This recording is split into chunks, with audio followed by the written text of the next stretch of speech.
Welcome, everybody. Welcome to the webinar of Saptarishis Astrology. And we are in the next chapter in the series of how to improve our planetary karma. And today we have chosen planet as Mars, the planet of action, planet of vigor. And so we have decided that we are going to take less number of breaks because the planet is Mars, and to present it, to teach it, we have none other than Kṣaṇāti himself. So I welcome Kṣaṇāti. Welcome to the webinar, and thank you so much for conducting these webinars for us and enlightening us, inspiring us to learn about planets. Thank you. Thank you so much, Kṣaṇāti, and welcome. Namaste, Madhuraji. Thank you so much. I'm always so grateful for your support, for your kindness, for your intelligence. Thank you so much for helping support and facilitate this amazing work with Jyotish. As always, I'd like to give a special thanks to Sunil, John, and rest of the team here at Saptarishis Astrology. It's such a profound honor to be a part of this team and to continue to do great research and work in the field of Vedic astrology. Today we have a very exciting webinar planned, how to improve our planetary karma with Mars. And believe it or not, this is the 8th installment in the How to Improve Our Planetary Karma series. And after we're completed with the Mars webinar, there will only be one planet left. There will only be the moon. And then we will have completed the entire series. So it's a very exciting time. There's a very special reason why Mars was chosen, because currently Mars is in Scorpio. Scorpio, being ruled by the planet Mars, is very powerful when Mars is in Scorpio. So we're at a very significant time as well where Mars has a lot of planetary strength. So it's a really good time to talk about Mars when Mars is so strong. I think that it's very exciting that we're talking about Mars. Mars is considered by a lot of Vedic astrologers to be considered a malefic planet. And whenever we look at malefic planets, there's a lot of fear around them. Because they're malefic, we fear them, and sometimes we give them a bad rap. In other words, we give them a bad understanding because we look at them like villains. But there are so many beautiful things about Mars and the karma which Mars supports. So I'm hoping in our time together today, even though we'll talk about some of the challenges that Mars bring up, we're trying to paint a brighter, more positive picture of Mars, because I don't think we need to fear really any of the planets as much as we need to respect their qualities. So very exciting as we jump into how to improve our planetary karma with Mars. And I just want to thank everyone from all over the world for joining us today. Namaste and Namah Shivaya. Namaste.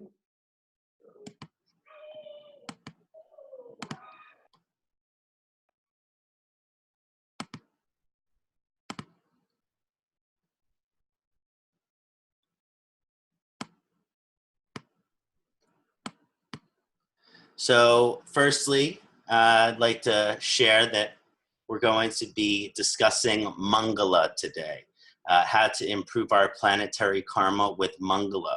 Mangala means the auspicious one. Also can be described Mangala, Lord Shiva. But in this sense, Mangala specifically describing Mars, Mangal meaning the auspicious one. And so we're going to determine how to activate our maximum energy, Mars being the planet of energy, empower strength, courage, and confidence, because Mars really possesses those qualities, unlock our full ambitions or motivations, and to achieve anything and everything our energy goes towards, our ability to accomplish that which we set our minds to. I'm Kṣaṇāti from Philadelphia, Pennsylvania.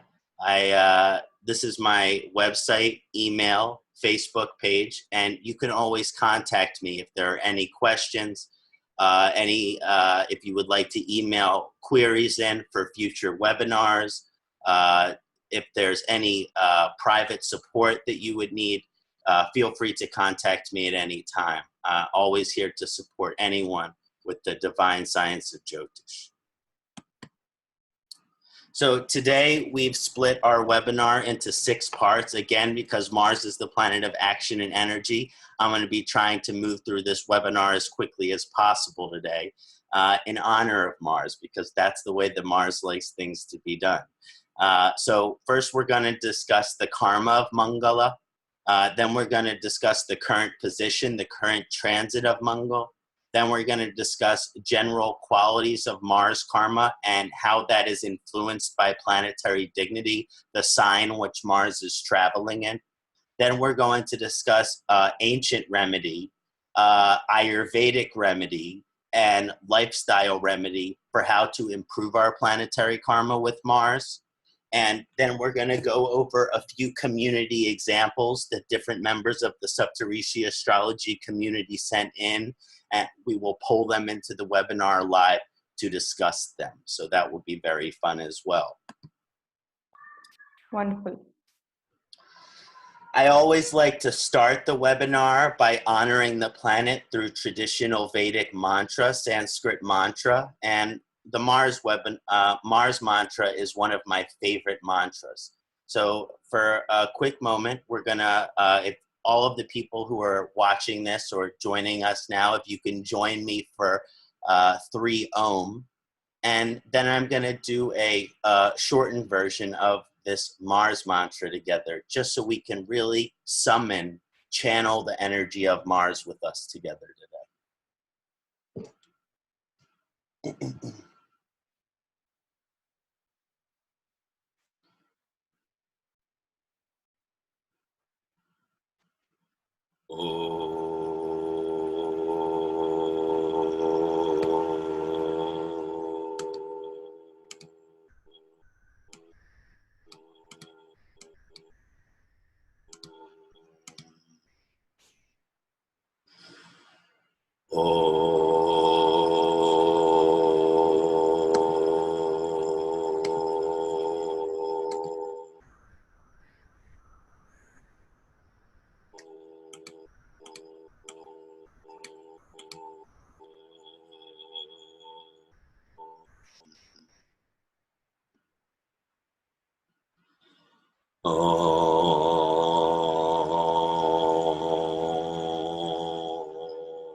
Om Dharani Garbha Sambhuta Vidyut Kanti Samaprabham Kumaram Shakti Hastam Cha Tam Mangalam Pranamamyaham. Dharani Garbha Sambhuta Vidyut Kanti Samaprabham Kumaram Shakti Hastam Cha Tam Mangalam Pranamamyaham. Dharani Garbha Sambhuta Vidyut Kanti Samaprabham Kumaram Shakti Hastam Cha Tam Mangalayam Pranamamyaham. Om Kram Krim Kram Sa Baumaya Namah. Om Kram Krim Kram Sa Mangalaya Namah. Om Kram Krim Kram Sa Baumaya Namaha. Om Kram Krim Kram Sa Mangalaya Namaha. Hari Om. Om Namah Shivaya. Jai Shri Mangala.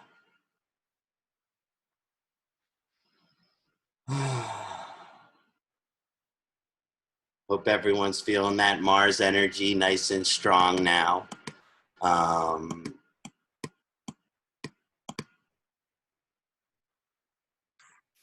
Yes.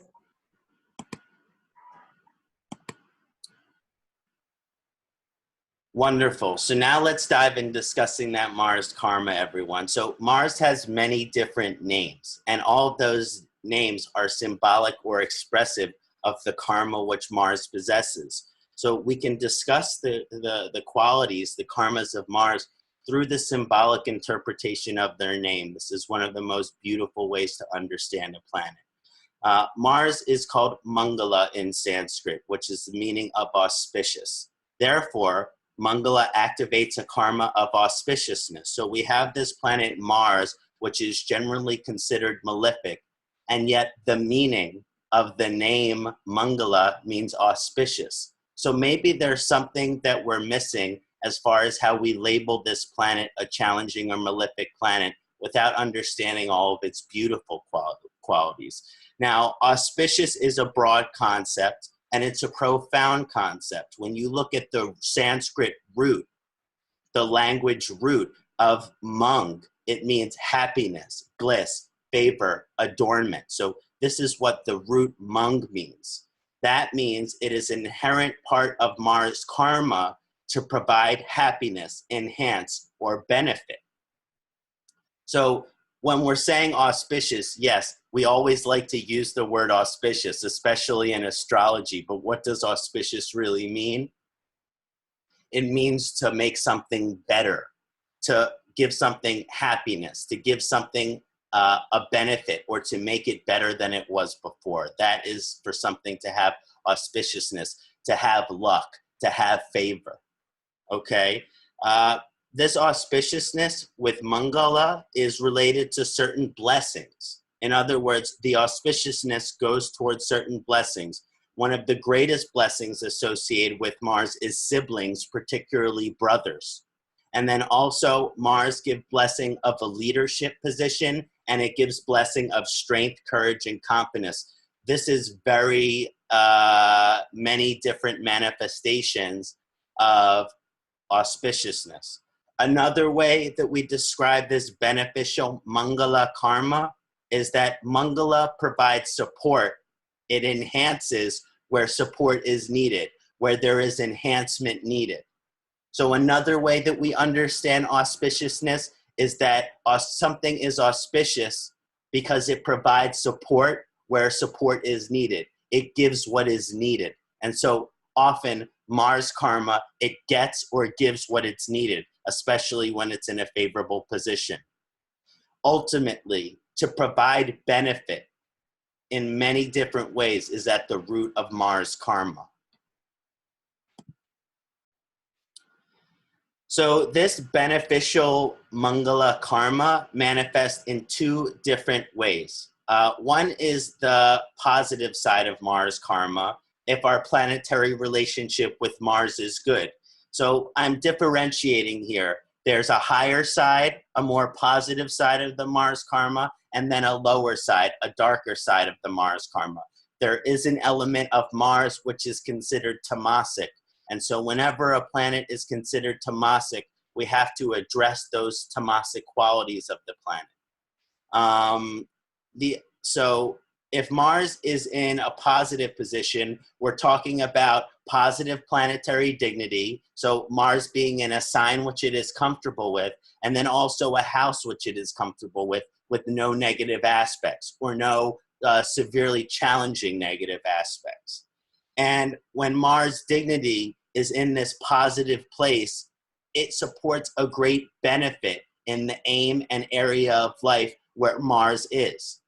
This means if Mars is in a positive position, let's say Mars is in Pisces, Mars is in Sagittarius, Mars is exalted in Capricorn, then you will notice a beneficial effect from Mars. It can be acting functionally benefic, which means the magic of Mars, the magic of Mangala, the auspiciousness will be really expressed strong. It will enhance, support, and give blessings to the native in whichever area of life. In the second house, it'll bless them financially. So this is just an example. That is to say that in order to receive the real positive side of the blessings of Mars, Mars has to be in good position and dignity. Otherwise, you can get some more of the tamasic effects. And when Mars dignity and position is malefic, which means debilitation, enemy planet, enemy sign, without any auspicious or supportive aspects, it can be very challenging. It can take the blessing away in that house. It can take the support away in that house because Mars is the planet of energy. And if Mars is weak, then you don't have any energy. So no energy will be given to that house. On a deep karmic level, wherever Mars sits, the native needs support and benefit in that area. So wherever Mars is, that's the area of life where you need the most support. However, if it's in a negative dignity, acting as a malefic force, you will have no support in that area. You will have no benefit in that area. So even though by having Mars in that house, you need support, you need benefit in that area, if Mars is in negative dignity, you could really feel the lack of support.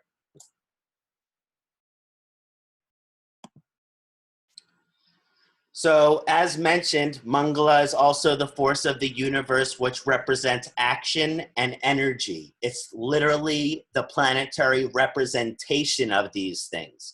Therefore, Mangala activates a very strong karma that wherever Mars sits, that action and energy must be given to that area of life for our greatest spiritual evolution. So wherever Mars is positioned in our chart, we are to give action towards that area. We are to give energy to that area. That is how we improve our planetary karma with Mars. For example, if Mars is in the second house, in order for me to make money, I have to put a lot of action and energy towards that.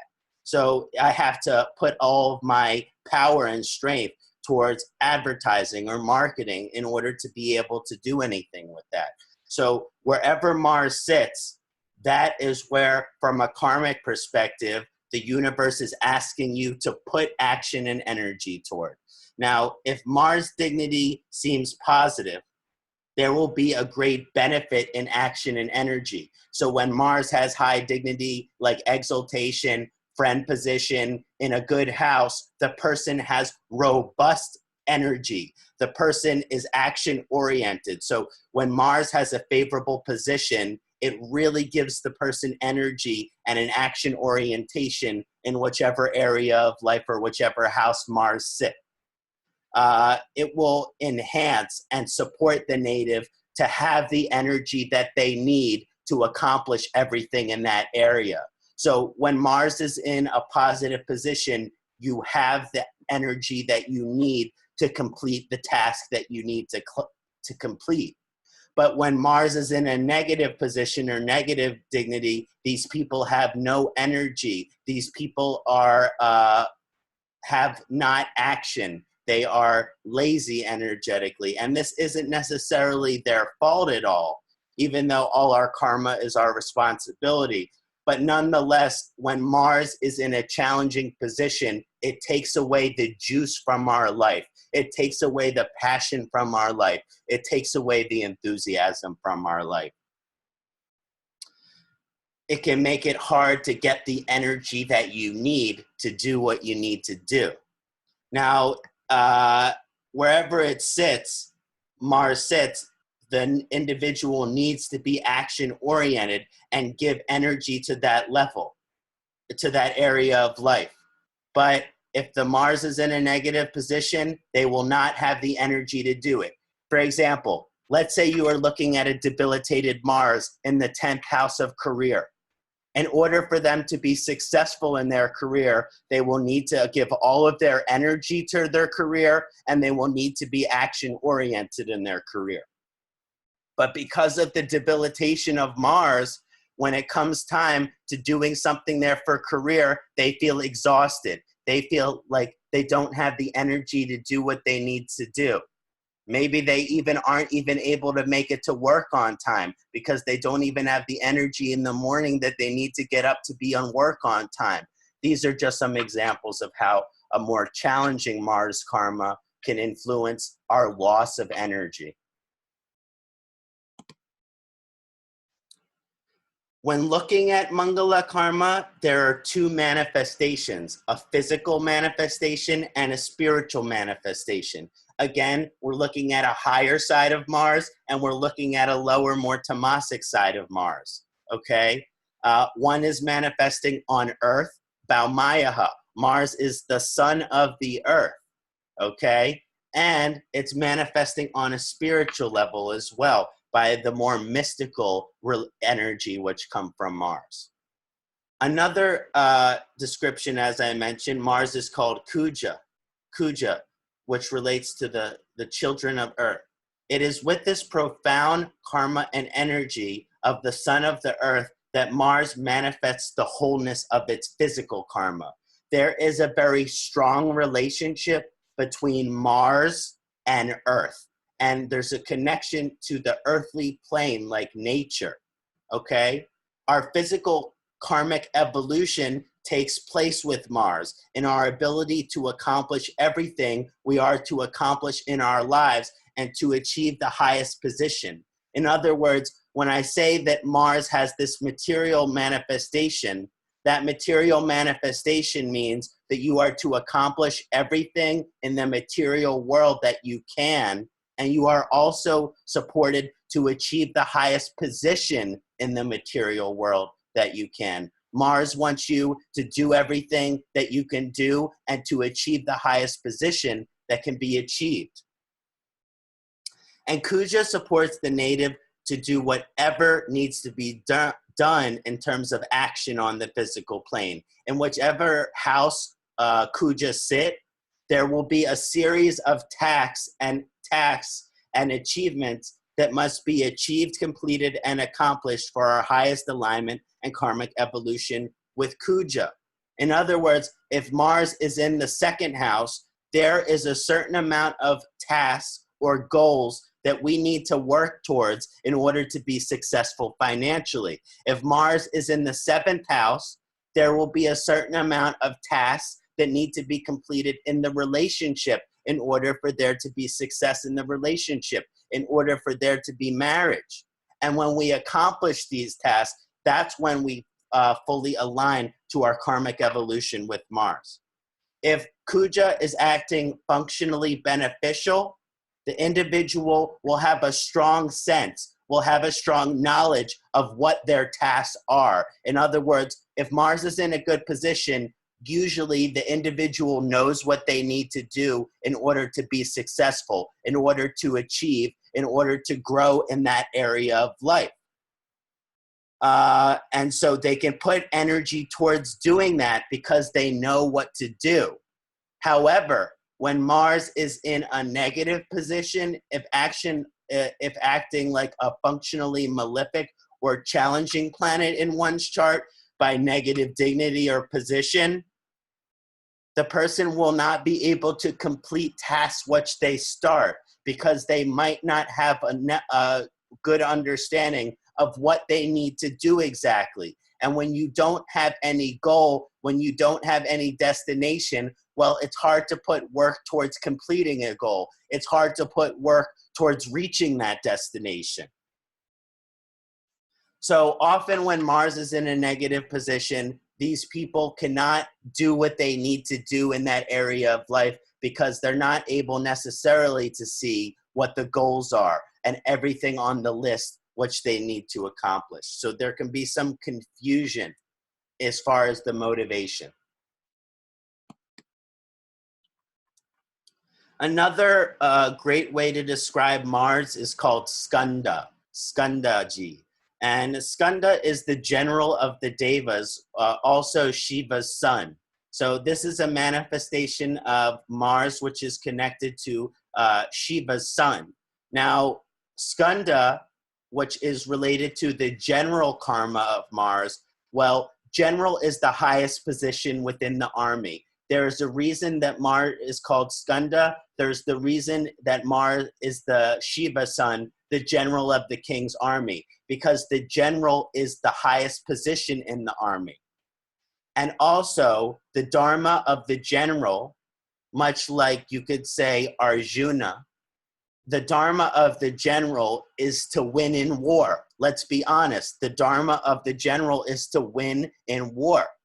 And that action and energy are essential for this type of dharma. So we're setting up some few karmas by looking at the skanda. One is to achieve the highest position, like general of the army. And then the second is that dharmic vibration, which is to win, which is to accomplish. So Skanda supports us to achieve the highest position in our given field of expertise and profession.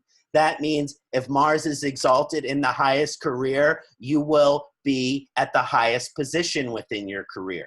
The exaltedness, if Mars is in the, I've seen this, where people have exalted Mars in the second house, exalted Mars in the 10th house, and they are the CEO of their own business. It represents that they are to achieve the highest position in their given field. If someone has an exalted Mars in the 7th house, their partner is dominant in the relationship. It's just it because their partner has achieved the highest position. It even manifests romantic, where if someone has exalted Mars in the 7th house, often their partner is in charge, or they joke that the partner will wear the pants in the relationship. So whenever Mars karma is strong, it activates Skanda, and it helps you to achieve the highest potential as far as the position in whichever area of life that Mars influence. And that's on the positive side of Skanda, because the general does have some positive qualities, but also the general is a militaristic energy. Skanda karma suggests an activation of a certain fierceness, which is the more rajasic, not tamasic, but rajasic side of Mars, which is pitta dosha. And that pitta dosha influence of Mars and Skanda is associated with war, is associated with battle, is associated with fighting. And it's also associated with courage and confidence. And therefore, the Skanda karma, wherever Mars sits in our chart, supports us to be courageous like an army general and to be willing to fight for the right or just cause. Usually people who have strong Mars position, they're very confident, they're very courageous. And usually people who have weak or challenged Mars position, they struggle with confidence. They struggle with doubt. They are more humble, which is on the positive side, but on the challenging side, they can also have trouble with their confidence or courage. A good general, Skanda, also has good war or battle strategy. In other words, a good general is also smart about war. And that on some level, a good general knows that you can't win every battle. That is why you say, he who fights and runs away lives to fight another day. Sometimes we lose a battle, but that is not what matters. It's whether we win the war. And Mars carries this similar energy in that it can see the big picture. It might lose an individual battle, but it knows that the war is the bigger picture. The highest evolution of this general Skanda karma is courageous and willing to fight for the right cause, almost like a spiritual warrior. On the positive side of this energy, the Mars is the general, which is fighting for righteousness. And so they will pick their battles wisely. And this is symbolic because now, for the time that we're living in, not all of the battles that we fight are physical. Sometimes we fight emotional battle. Sometimes we fight spiritual battle. Sometimes we fight battle with our inner demon or with the darker side of ourself. But when the Mars karma is strong, it is not and positive. It's not about the individual battles, which we must win every battle, but the wisdom to know that you must pick your battles wisely and that it's really about the war and not the individual battles. Many of the wars and battles we fight in life are not physical battles of bloodshed and terror, but spiritual battles between the higher version of ourselves and the lower version of ourselves. As well as we have battles against our enemies. We have battles against setback, challenges, and obstacles in life. Ultimately, on a very powerful level, Skanda, Mars Karma, activates us to win the war in our life. And wherever Mars is, it can show where we have war. It can show where we have to have battles. Sometimes people have Mars in the 7th house in a challenging position, and they go through very challenging divorce. And at some point in their relationship, they feel like they are in war with their partner, and they don't feel like they win the war until the divorce is over. If you have challenging Mars in the 10th house, then sometimes you have challenges in your career. You have many battles that you have to face. To achieve your highest position in your career, it is like having to win a war. But when the Mars position is strong, when the dignity is strong, it gives us the action and the energy that we need to win the war and the wisdom to pick our battles wisely.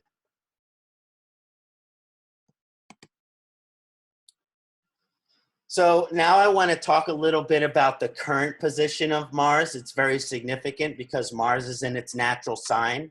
Mars entered its natural sign of Scorpio on January 18, 2018. And Mars will transit into the Jupiter-ruled sign of Sagittarius on March 8th.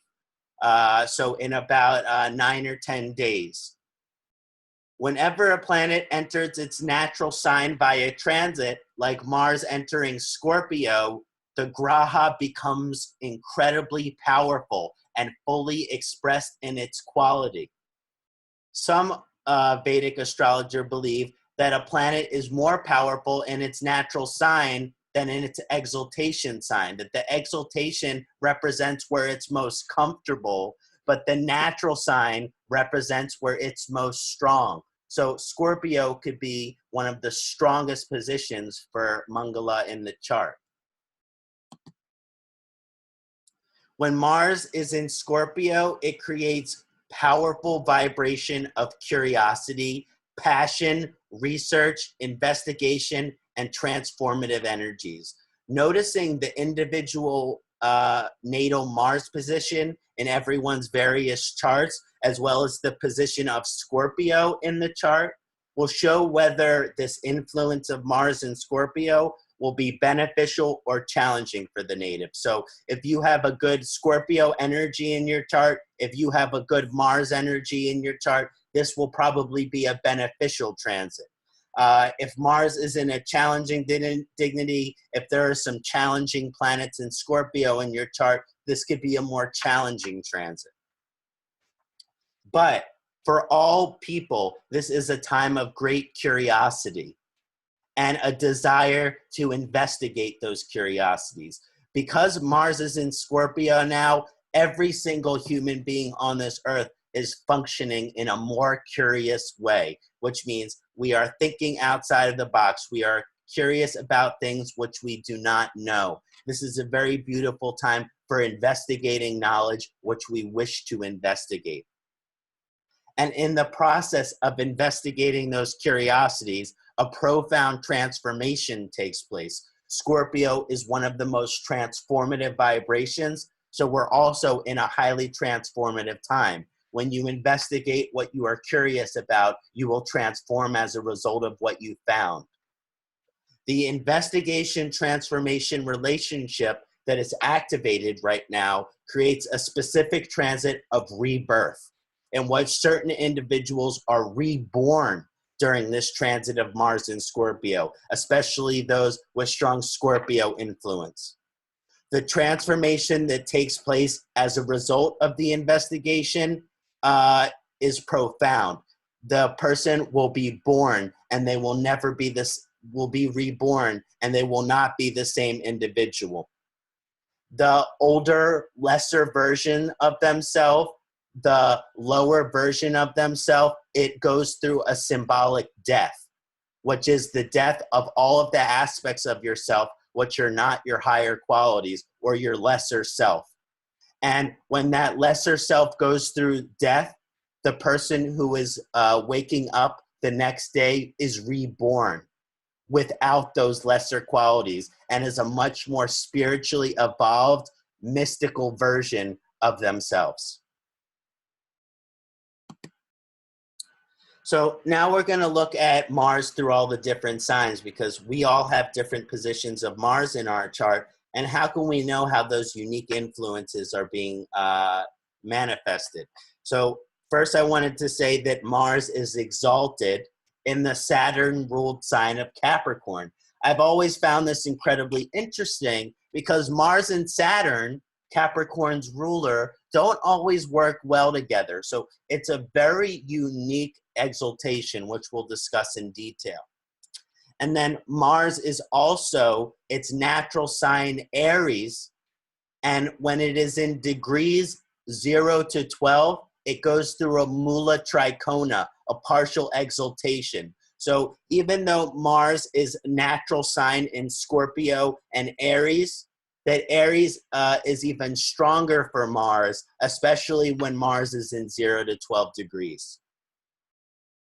Like the person who ran for president here, Senator Bernie Sanders. Senator Bernie Sanders had strong Mars mula tricona. And it was retrograde too. Really interesting Mars.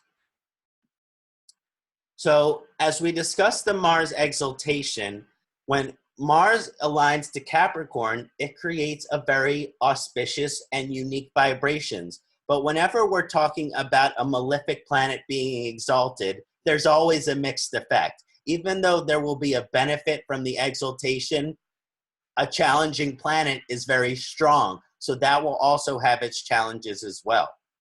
This particular exaltation is fascinating because, as we mentioned, Capricorn rulers Saturn is sometimes considered an enemy to Mars, and at the very least is considered a neutral planet to Mars.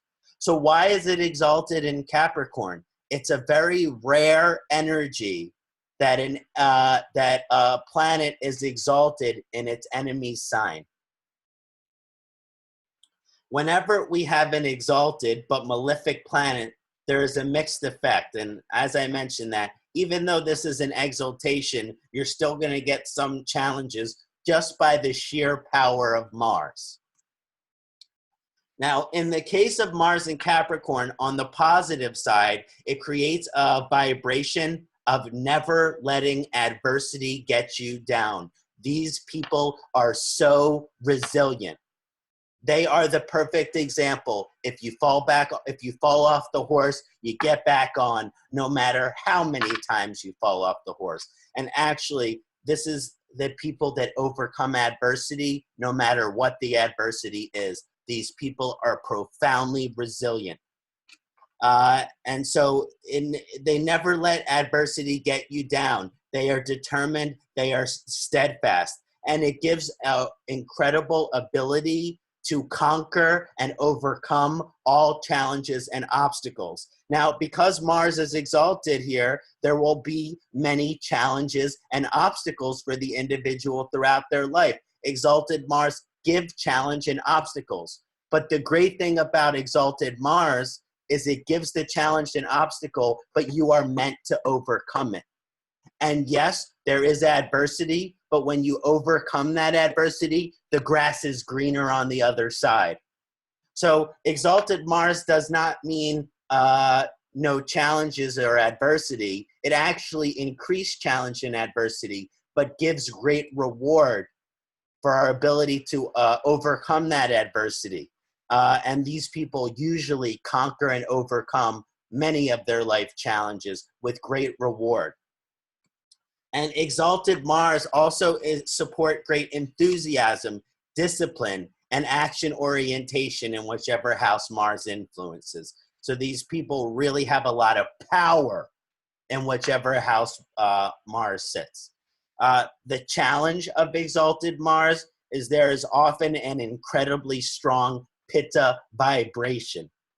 And when you have Mars, one of the strongest pitta planet, which is exalted, oftentimes there can be excessive amounts of the pitta dosha, too much pitta dosha. And it can create an imbalance of energy and action in whichever area of life it influences because of the excess pitta. So therefore, if exalted Mars is influencing money or career, like second house or 10th house, these natives can have an unhealthy focus of energy on money and work. In other words, they become like a workaholic because it is an unbalanced amount of Rajasic energy, which means they give too much action to it. They give too much energy to it. It's not in the proper priority. And so oftentimes it can be compulsive, it can be addictive, and it can also be obsessive in whichever area of life Mars is. For example, if exalted Mars is influencing work, then person is workaholic, which means they work, have no time for play, have no time for love, have no time for family, have no time for fun. All they do is work. And we all know one or two people in our life like this. Most likely you look at their chart, they have very strong Mars.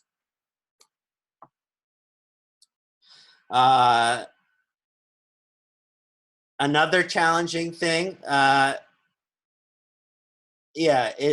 just to summarize again, the exalted Mars gives the individual the power to overcome all of their adversity, but at the same time, it means that the life will have a lot of adversity that need to be overcome. When we're looking at Mars in Aries, which is Mula Trikona, Aries' primary karma is of action. It is doing what needs to be done, progression, advancement, and accomplishing with the action and energy. So this is part of the reason why Mars is in Mula Trikona. It's because Mars represent action and energy, and Aries is about doing what needs to be done. So this action energy is very strong with Mars and Aries. Mars aligned to Aries supports very positive energies of the ability to do what needs to be done, as well as the ability to be good at setting goals, but also with setting goals, the ability to meet those goals, the ability to accomplish those goals. And also Mars in Aries is very supportive to advance, prosper, and succeed wherever Mars in Aries is. Usually where Mars in Aries, the people will have a lot of success in that area. Mars in Aries allow someone to accomplish and complete that's what they set their mind to, and to be rewarded with reputation and success for doing what you said you were going to do, for doing what needs to be done. So Mars in Aries, it's a really positive vibration for an ability to do whatever you try to do. Usually you will be able to accomplish whatever you wish to accomplish. Mars in Aries, however, similar to the exalted Mars, can create challenges associated with the Pitta dosha. Mars in Aries can create what I call the Energizer Bunny effect. The Energizer Bunny effect, which is basically a commercial here from the United States, which is a pink bunny, which has a battery on the back of it, and the battery is always on. So the bunny is always shaking. The bunny is always moving. The bunny is never turned off. The battery is never turned off. This is very similar to the challenging vibration, which we notice when Mars is in Aries. Mars is in Aries creates an individual which is full of fire, passion, enthusiasm, and energy. And all of those things are positive, but not when you can never turn it off. Not when those things are always on and you have no escape from them. That can be challenging. Now, if the native has control over this Energizer Bunny effect, it can be very positive because they can put passion and enthusiasm to whatever they need to. But without proper utilization or control over this energy, the native is left with a lot of undue, unsettled, excessive amount of energy that they can never turn off. In other words, sometimes for those with Mars and Aries, especially if it's retrograde, that these people are always in go mode. They can never slow down, take it easy. They are just go, go, go, go, go, go, go, like a jackrabbit.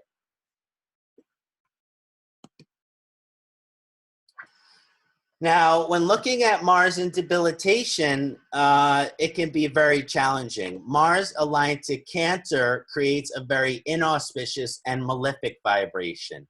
Mars is the general of the king's army, Skanda, and Cancer ruler, the moon, is the queen.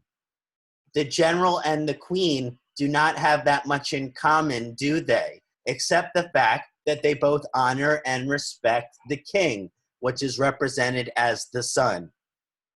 The moon is the representative of devotion, unconditional love, the feminine energy, care, empathy, sympathy, and support. While Skanda is more like war vibration that do not align very well with the karmas and energies of the moon. Mars in Cancer often brings difficult karmas and challenges to the family, specifically the mother, home life, homeland, property, relationships, and health. Mars debilitation can cause many challenges in whichever area of life it sits, but it usually causes certain challenges with the mother, with the home life, and with romantic relationship. And so depending on which house the debilitation influences, it can destroy the favorable quality of that house. So a debilitation of Mars in the 7th house can make it very hard to be happiness in marriage. For debilitation of Mars in the 10th house, it can be very hard to be happy with the career. Not impossible, but you have to align to a certain frequency in order to be able to experience pleasure there. And very often when I see Mars in debilitation, I think trauma. I think post-traumatic stress disorder. Often people have traumatic experience wherever debilitation of Mars is. That means they must deal with disappointments, trauma, and loss wherever the Mars of debilitation sits. Now, I never like to talk about something as completely negative. There are some favorable qualities of a debilitation of Mars. When a planet is debilitated, it loses power. And because this malefic planet has lose power, well, you're also going to get less power of the negative expression. So even though the manifestation of the Mars karma is challenging, it might not be that strong. It might not be something that influences your life so much on daily basis as much as when it is activated through transit and dasha. There is this favorable quality because when you deal with a certain amount of trauma, it supports the native to push through that trauma, to work through that trauma, to work through that emotional challenge. And so when we have certain traumas and we work through them, it creates resilience. That is why they say what doesn't kill you makes you stronger. So even though people with Mars debilitated have a lot of trauma in the area of life which Mars influence, that still they are very resilient and are very strong at overcoming trauma and emotional challenges.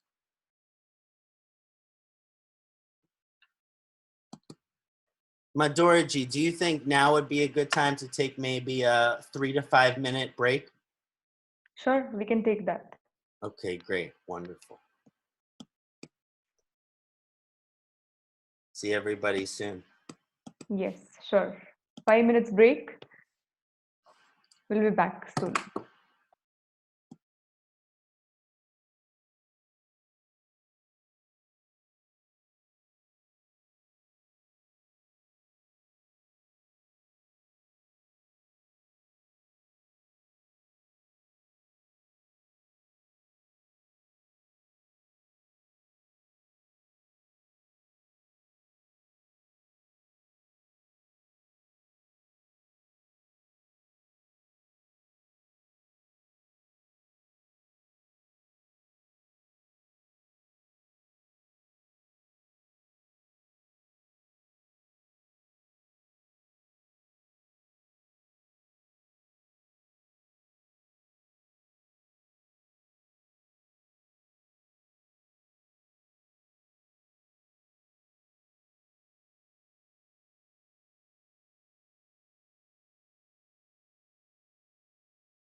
Namaste.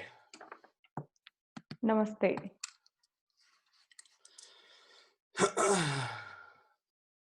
Madhurji, can you activate my video again?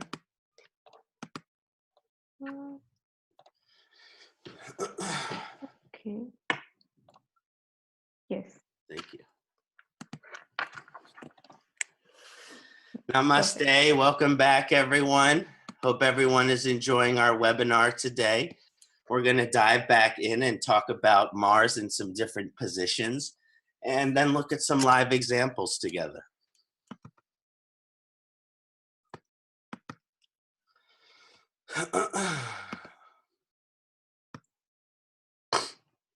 So Mars has pretty auspicious and favorable dignity in the sun-ruled sign of Leo.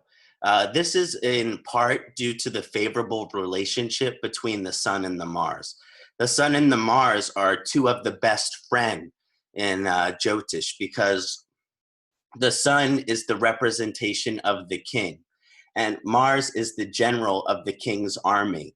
And all through history, the general of the army and the king have had a very tight and powerful positive relationship.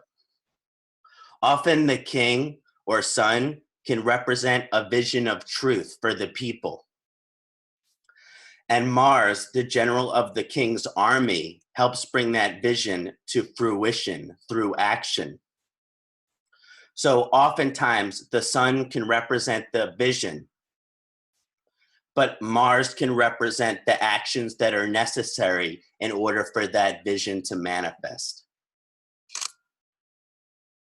When Mars aligns to Leo, it creates powerful energies of courage, confidence, power, action, energy, and leadership.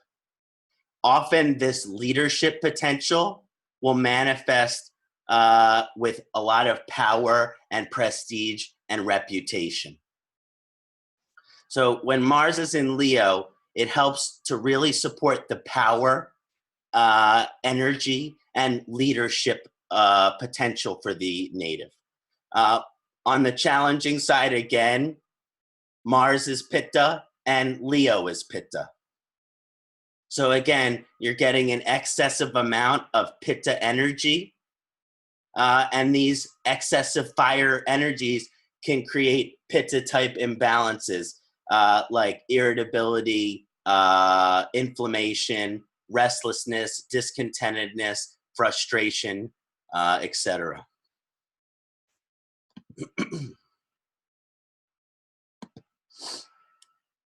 Okay, so Mars has a very auspicious dignity and karma in the Jupiter-ruled signs of Sagittarius and Pisces.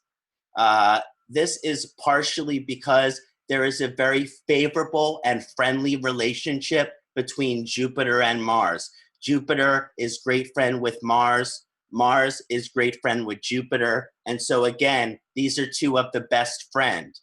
You wouldn't necessarily think the general and the guru, how they can be great friend to each other, but they are actually essential to the manifestation of potential. In other words, when these two energies are combined in a positive way, it is a much more positive energy than any one of those energies on their own. Mars, the general of the king's army, and Jupiter, the guru or spiritual teacher, have always had a favorable karma with each other. It can be said that these energies supplement or complement each other in a very profound and meaningful way. Looking at both inauspicious manifestations of planetary karma, so now we're looking at the lower side of Jupiter on its own and the lower side of Mars on its own to understand why these two energies are so favorable when they are combined together. When we look at the lower manifestation of Jupiter energy, let's give the example of an awakened and enlightened spiritual teacher. But also that spiritual teacher has succumbed to laziness and a lack of integration or implementation of that wisdom into the action or material world. So in this lower vibration of Jupiter, we're looking at a spiritual teacher who sits in a blanket all day at an ashram, and there are no actions that help make the world a better place. Yes, this guru possessed great wisdom, but what good is that wisdom if you can't do anything with it? If you don't make any positive difference with it, what good is that wisdom anyway? On the lower side of the Mars energy, we think of a profound warrior, the greatest general, the greatest warrior that there ever was. But this warrior loves alcohol. This warrior loves tobacco. This warrior loves meat. And this warrior loves sex without marriage. The warrior loves all of these things, which are tamasic, even though he is the greatest warrior. The higher level of one of the grahas highly promotes the lower level of the other planet. So what you find is one of the most complementary energies. The higher energy of the guru takes away the tamasic desire of Mars. And the higher energy of Mars gives this guru action and energy to actually make a difference in this world.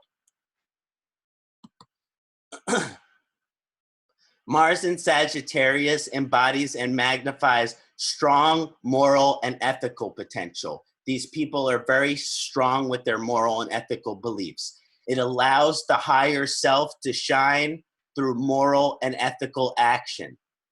These people not only talk the talk as far as morals and ethics, but they really walk the walk. They let their actions speak louder than words. People with Mars in Sagittarius, they are really good people through their action.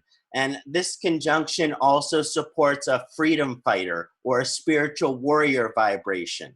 Pejoratively, someone who fights for freedom, fairness, equality, and justice. Someone who believes in all of these things and will fight for that because those things are righteous, those things are moral, those things are ethical. I love Mars in Sagittarius because a lot of people will believe certain moral or ethic, but when it comes time to stand up for them, they don't have the strength.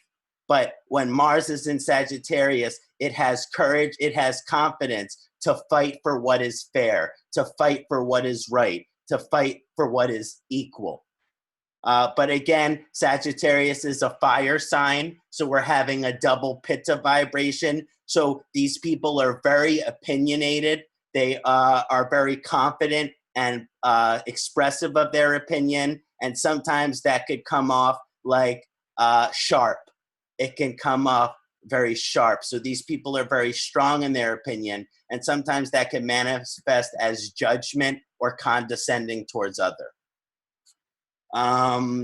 Mars in Pisces, I really like as well, probably because that's my position in my chart. So now I have let everyone know I am Aquarius Lagna, but I have Mars in Pisces in second house. So this is my personal position for Mars, and so I can appreciate it. Mars in Pisces is highly philosophical, it's intuitive, and it's mystical because these are the qualities of Pisces. It supports someone to have strong spiritual principles, intuitive understanding, and esoteric wisdom, which is to be put into action. So they are usually very philosophically oriented, but they want to do something with that philosophy. They want to do something with that knowledge. That's why this conjunction is highly applicable for working with Jyotish, working with Ayurveda, working with mysticism, working with religion, working with philosophy. Also, this alignment brings a deep interconnection between intuition and instinct. Instinct is the physical inclination. Intuition is the spiritual inclination. So Mars in Pisces can be very helpful because it can align the spiritual and the physical intuition, which means what feels right here is also what's going to feel right in the gut.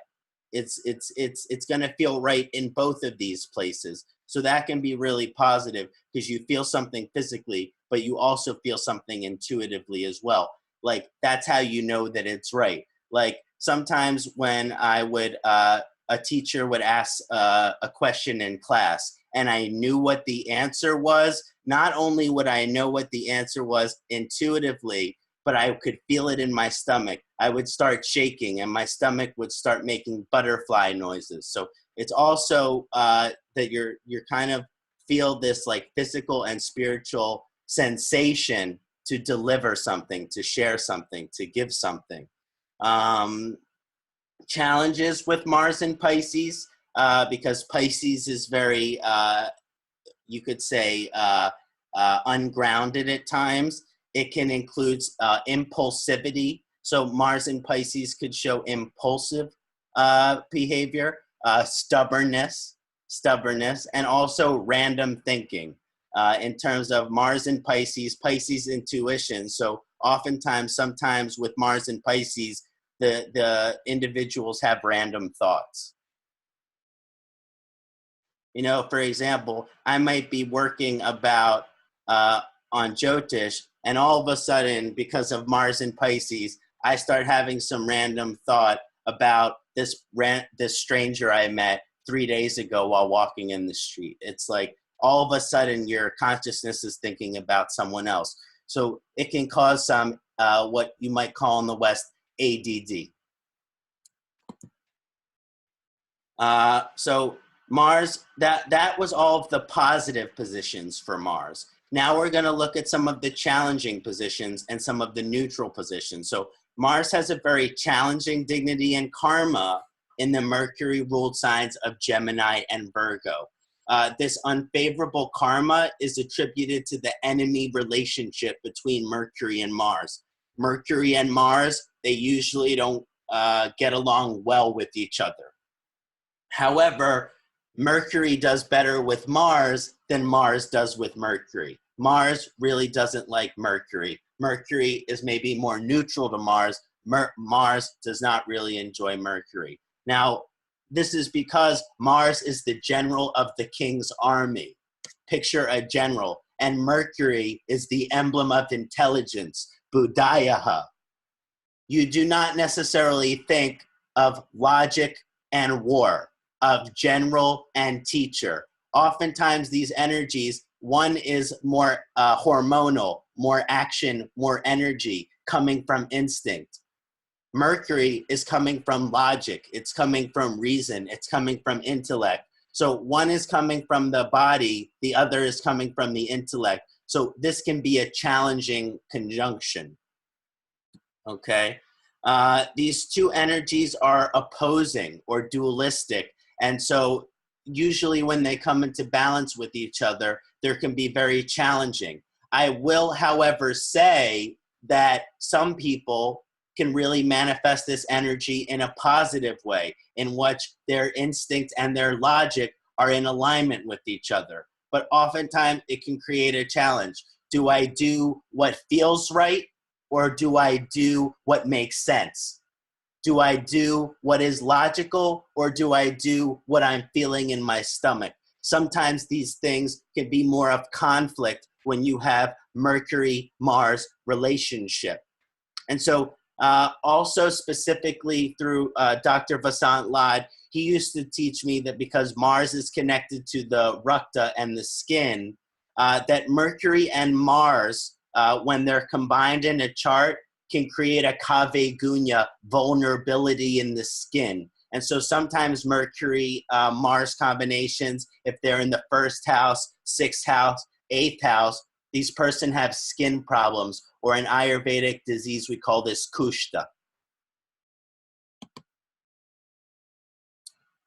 Mars in Gemini creates a vibration where the person has great diversity and variability in their actions. In other words, they do lots of different stuff. People with Mars in Gemini are always doing all this different things, all this different stuff.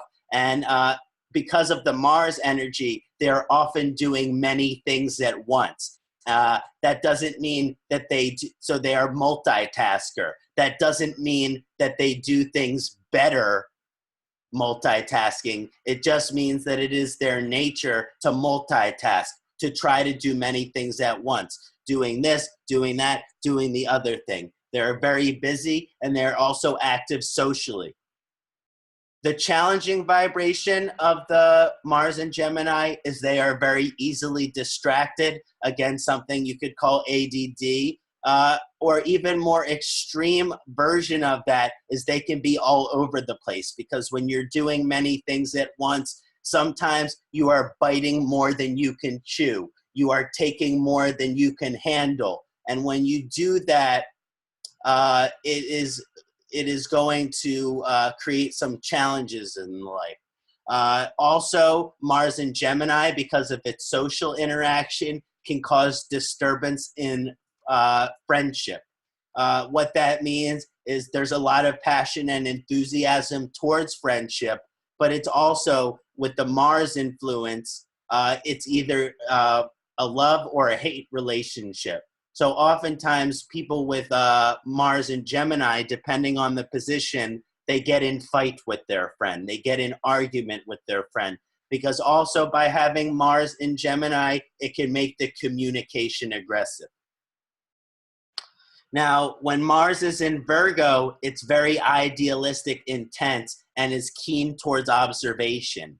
It can create certain favorable vibrations. I've seen Mars in Virgo manifest positively of having a quick mind when focused on one specific task. Notice that I mentioned one specific task. These usually are individuals, if they set their mind towards one thing, they should have a quick mind to be able to understand it. But due to Mars influence is strongest when the task is physical or action oriented. So it's most strongest for Mars in Virgo when the task that they have to do is a physical task and not an intellectual one. They might have to use their intellect in order for the physical task, but it's great when the task requires physical action. Also, Mars supports Virgo to be physical with its intellect, and so often physical expressions of intelligence are very supportive, like dance, yoga, and comedy. So for people with Mars and Mercury sign, Virgo, Mars-Mercury conjunction, I always recommend dance, yoga, and comedy to improve our planetary karma there. Now, however, the more challenging vibrations of Mars in Virgo can include an aggressive perfectionism. Sometimes this action with perfectionism is like someone who is running in circles trying to make something perfect, but if it can't be made perfect, they're still going to try. So that's why I said aggressive perfectionism. You could say, instead of aggressive, passionate. They are striving for the ideal of something with passion and energy. But again, just like the Energizer Bunny effect, which we talked about earlier with Mars and Aries, Mars and Virgo could be similar. They are not able to turn off the switch of I need to make things better. I need to improve things. They are always trying to make things better. Sometimes they can't turn off the switch of wanting to make something perfect.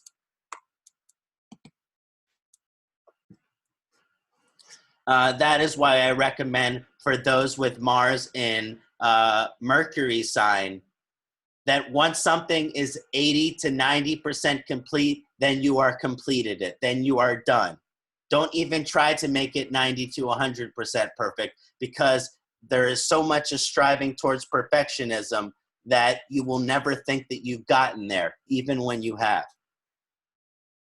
Just try to do a good job. Don't try to do the perfect job. Mars has a neutral dignity and mixed karmic effect in the Venus-ruled signs of Taurus and Libra. This is a neutral conjunction, and mixed karma can be attributed to the variable relationship between Mars and Venus. Many Jyotisha consider Mars and Venus to be enemy. Many Jyotisha considered Mars and Venus to be neutral. And in my observation, sometimes Mars and Venus can benefit something initially, but challenging it in the long term. So usually there is some positive effect and also some challenging effect when you have Mars in this relationship with Venus. When we're looking at the general of the king's army and Venus, which is the top advisor to the queen, also sometimes called the princess, this relationship can often be described as a hot and heavy love affair between a beautiful, refined, sophisticated woman, which is Venus, and a brute, aggressive, yet well-honored and respected war general. This is a passionate love affair between the princess and the general. But even though they are very attracted to each other, they have nothing in common. And so initially, these two energies, they feel profound passion and inclination towards each other. Like magnet, they feel attraction to each other. Oftentimes in the beginning, when a Venus-Mars karma is activated, there is passion, there is energy, there is enthusiasm. It could even be described as sexy. And this passion and inclination towards each other is very strong. But soon thereafter, the love affair, they realize that they do not have much in common, that they do not have anything in common. There is nothing for them to talk about. There is nothing for them to discuss. After they make love with each other, they are sitting in bed together, and there is nothing for them to discuss. They're just awkward. And that is the main reason that the Mars-Venus relationship can be described as hot and cold karmic effect. Because initially, there is a lot of attraction. There is a lot of magnetism between Venus and Mars. The attraction that the beautiful woman has to the masculine general and vice versa. But after that physical passion fades, the relationship or karma becomes very cold because there is nothing in common between those forces. Mars in Taurus inclines action and energy towards material and financial pursuits. This inclination supports passion towards the Artha Bhava, which is prosperity and success. Those with Mars in Taurus, of course, it depends which position or house the Mars in Taurus is, but it indicates a strong connection to the material realm. Usually those with Mars in Taurus, they are meant to have a strong connection to the material world. They are meant to have a strong connection to money and finances and prosperity in that sense. And so on the positive side, this supports achievement and energy towards financial and material success. It is also a favorable conjunction for appreciation of the art, for appreciation of music, for appreciation of entertainment. Whenever Mars is in a Venus sign, these people have so much fun. They are like inner child when it comes to art, music, and entertainment. However, this alignment of Mars in Taurus can also be challenging because it can make the individual materialistic, where they are putting their action and energy towards material gains. That means they can be influenced as a workaholic, they could overspend, or they could be frugal, and they can also have difficulties related to money because there could be some selfishness. So oftentimes the positive side of Mars and Taurus, these people are very successful in the work that they do. They're usually successful financially, but they have to be very careful about being frugal or being selfish financially. They might have money, but they might not be generous about it. Now, when you're looking at Mars in Libra, it gives profound action and energy toward romantic pursuit. These people are very inclined toward romance. It also gives profound passion and enthusiasm for art, music, and entertainment, even more than Venus in Taurus does. This can, Mars in Taurus. This conjunction can also make the native an incredible artist. People with Mars in Libra, they are good at art. They are good at entertainment. Sometimes they are a celebrity like actor, and they are also good musician. So Mars in Libra, very good to actually be an artist. When Mars is in Libra, it creates a powerful energy towards the experience of the relationship or the soulmate relationship.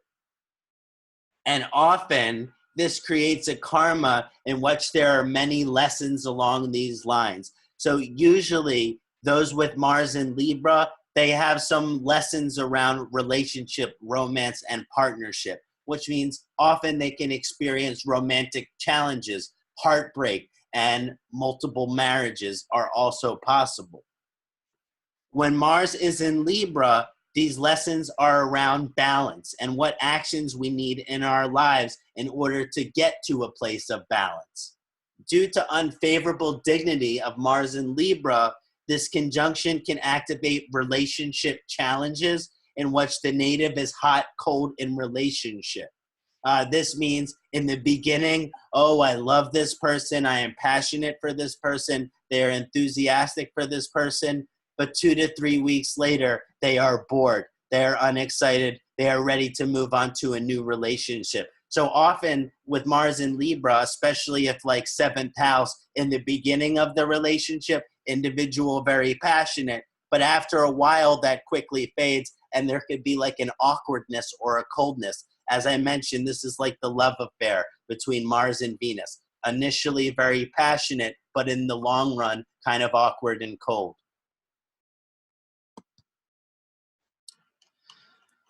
One other position of Mars that I want to mention is in Aquarius. It's kind of a neutral position for Mars. Again, Mars and Saturn can have a challenging relationship with each other, but many Jyotisha consider that to be a neutral relationship in some ways. Now, Mars in Aquarius supports vibrations of innovation and action. These people have an innovative idea and they are able to put it into action. So these people are kind of setting new trends in whichever area of Mars, every area of life that Mars sits. It is great. It is great for someone. Is that Sunil? Is that Sunil ji? I'm there.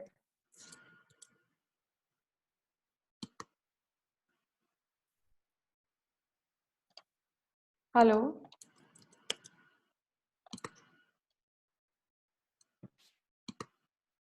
Maybe. Okay, anyway. I thought it might be Sunil.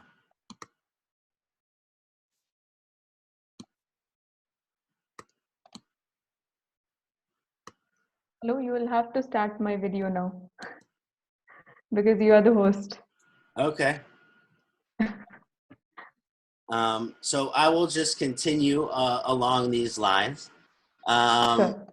So Mars in Aquarius is really great for someone to bring innovations into the world that benefits large groups of people.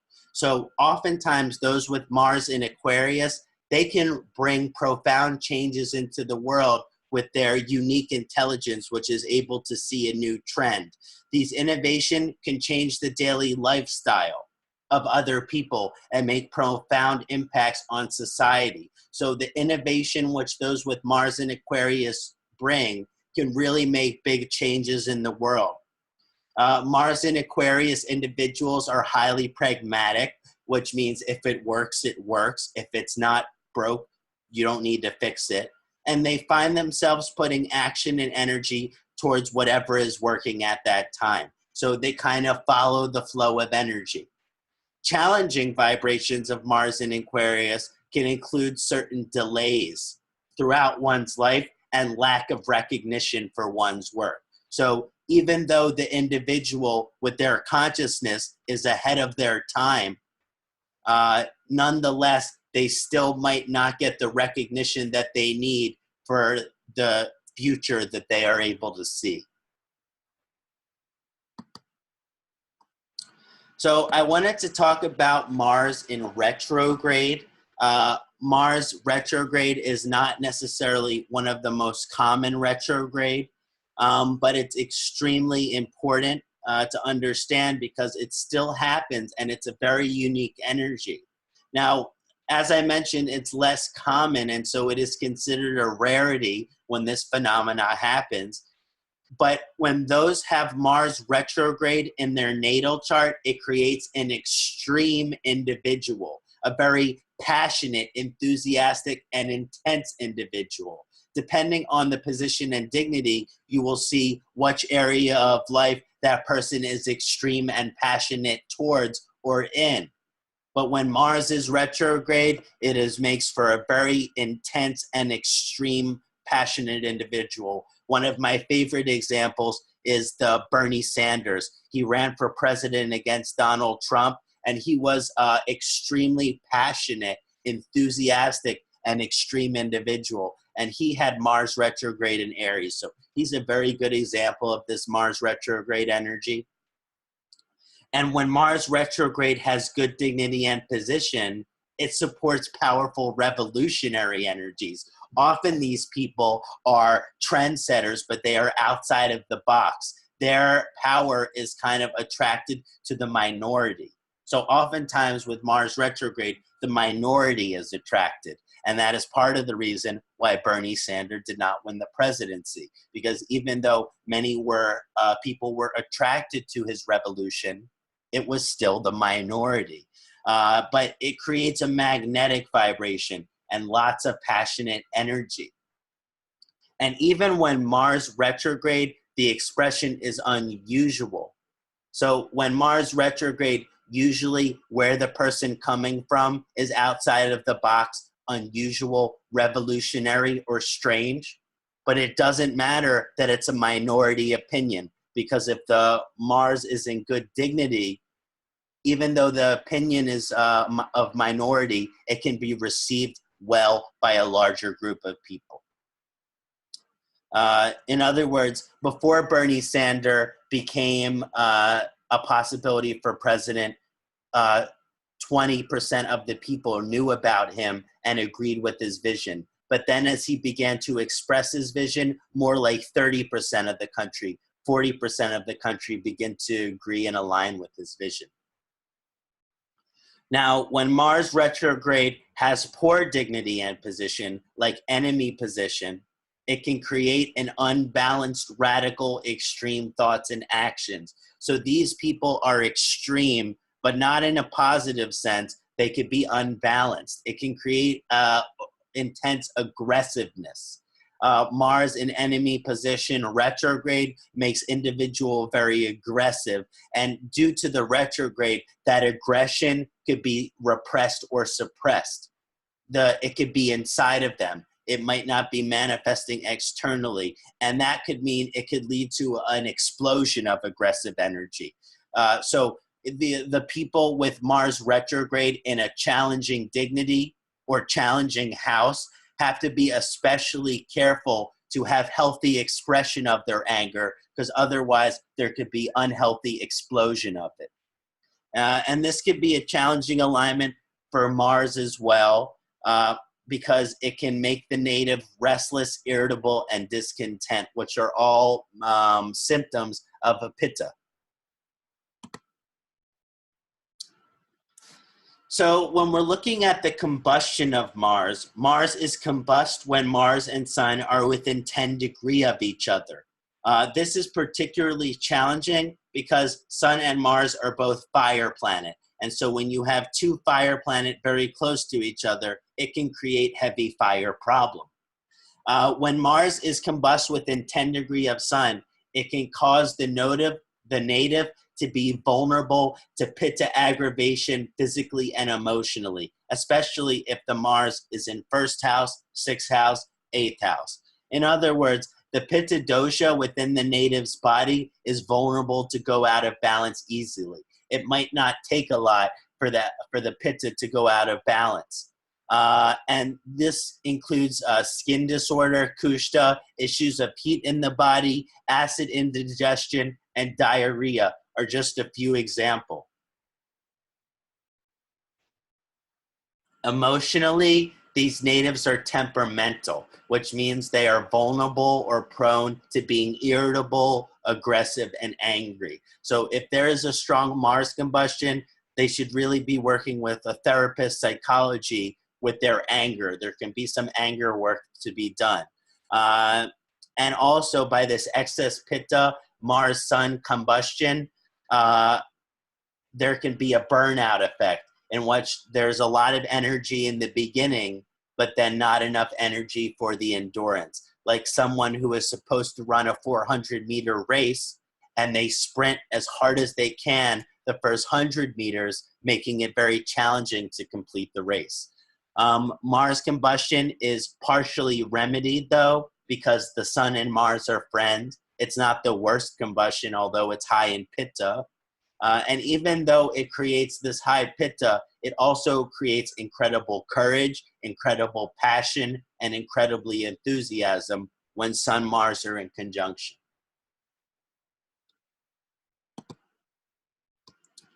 Okay, so that was the discussion of all of the different positions of Mars in the different signs.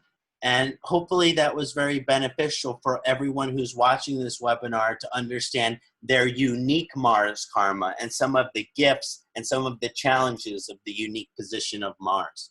Now I'm going to go over some remedy for Mars.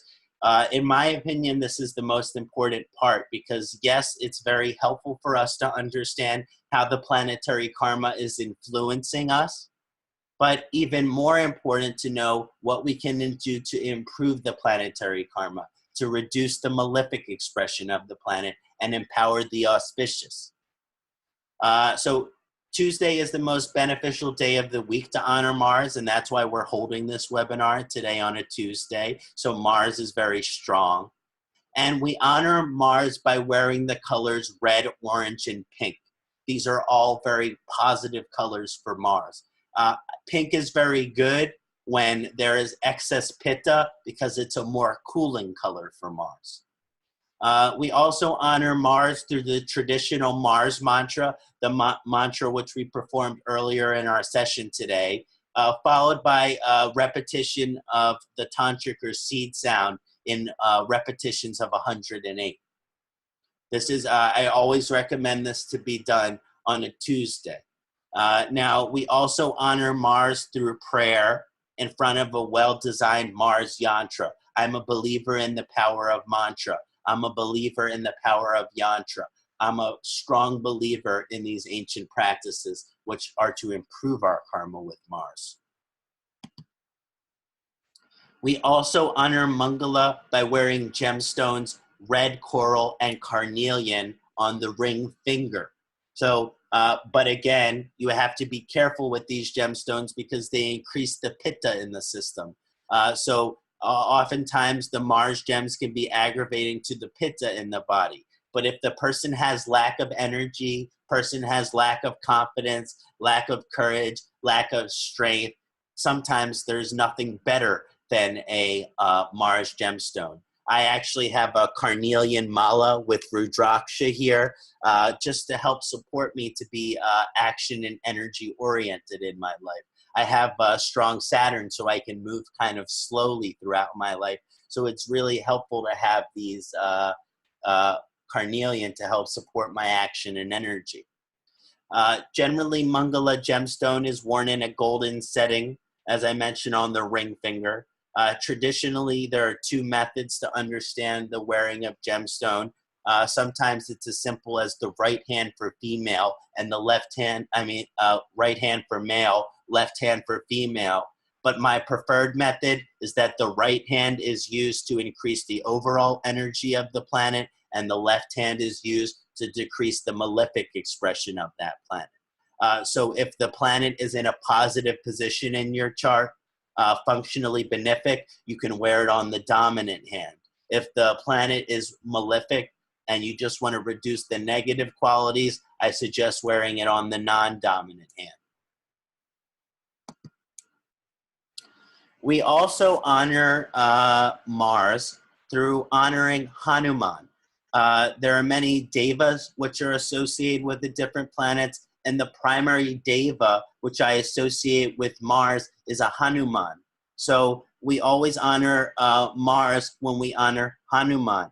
And my favorite Hanuman prayer is the Hanuman Chalisa, one of the best things that we can do to improve our planetary karma with Mars is to perform the Hanuman Chalisa. And even if we can't perform it, to listen to it as well. Highly auspicious.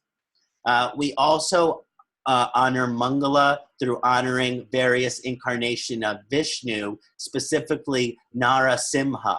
Narasimha is the incarnation of Vishnu, which is a hybrid between a man and a lion. And basically, Narasimha was sent here to remove all wickedness from the earth and end spiritual and religious oppression.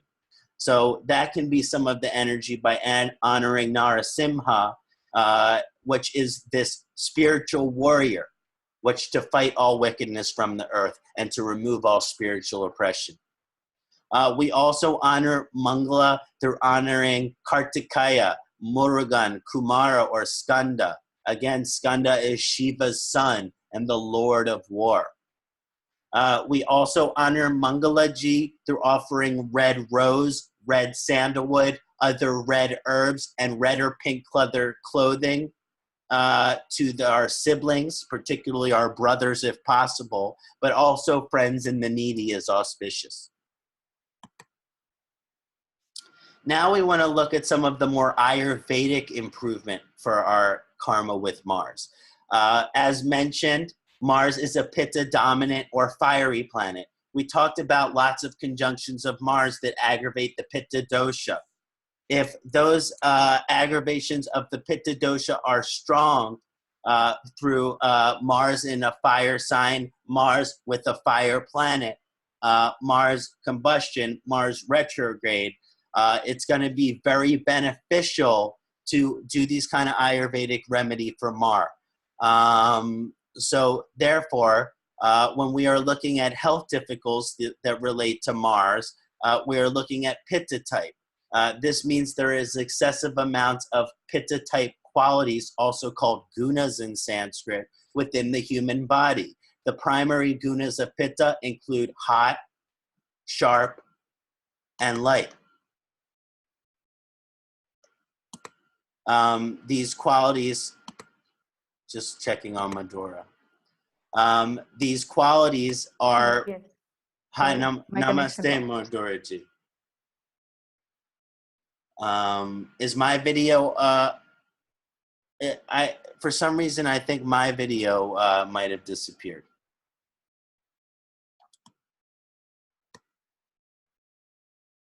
Yes. How can we bring the video back? Oh, did it just come back? Yes, yes. Okay, great.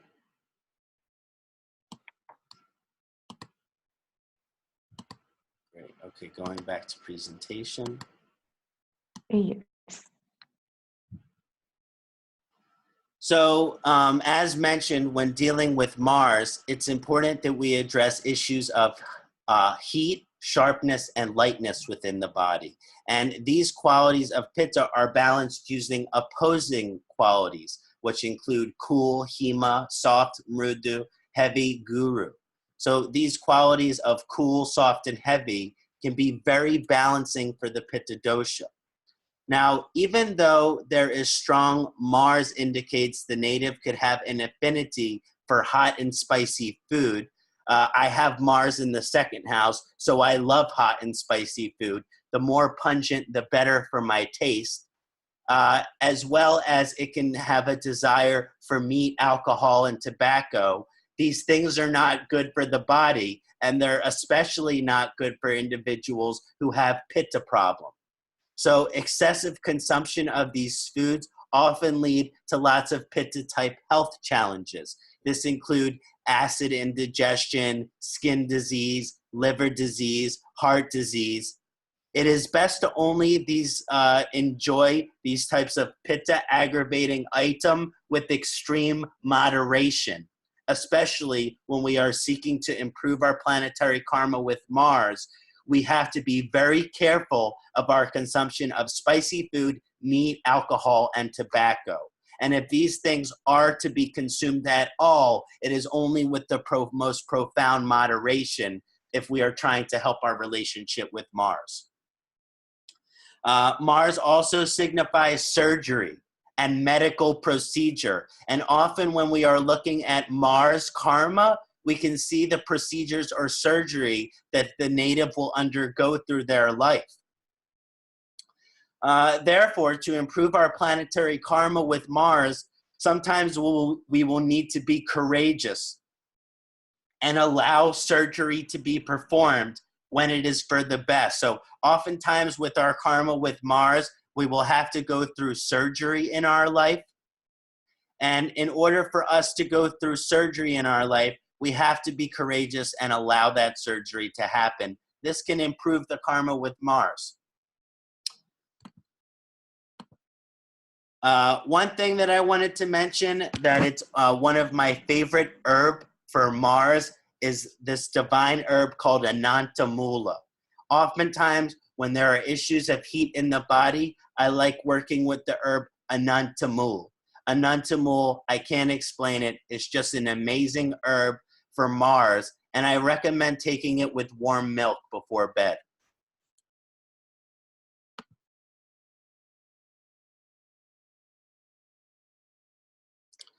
So now some lifestyle improvement Mars karma.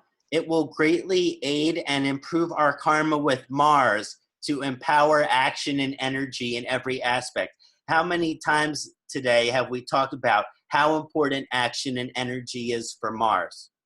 That means if there is an action to be taken, it improves our planetary karma with Mars to take that action. Therefore, our karma with Mars is severely challenged when we procrastinate, delay, ignore, or distract ourselves from taking action. In other words, one of the worst things that we can do for our relationship for Mars is when there is something to be done that we don't do it, that we procrastinate, that we delay, that we don't do it. This challenges our karma with Mars. And similarly, there is nothing greater that we can do to improve our planetary relationship with Mars than doing what needs to be done as soon as there is an opportunity to do it, not delaying that action. It will also greatly aid and improve our karma with Mars to be energetic and to put energy towards all the varying aspects of our lives. Therefore, our karma with Mars is severely challenged when we are lazy, sedentary, and without motivation or action. So oftentimes, if we wonder why we are not achieving any success in our relationship with Mars, it's potentially due to lack of motivation and ambition, as well as laziness. So we greatly improve our karma with Mars by never allowing ourselves to be lazy.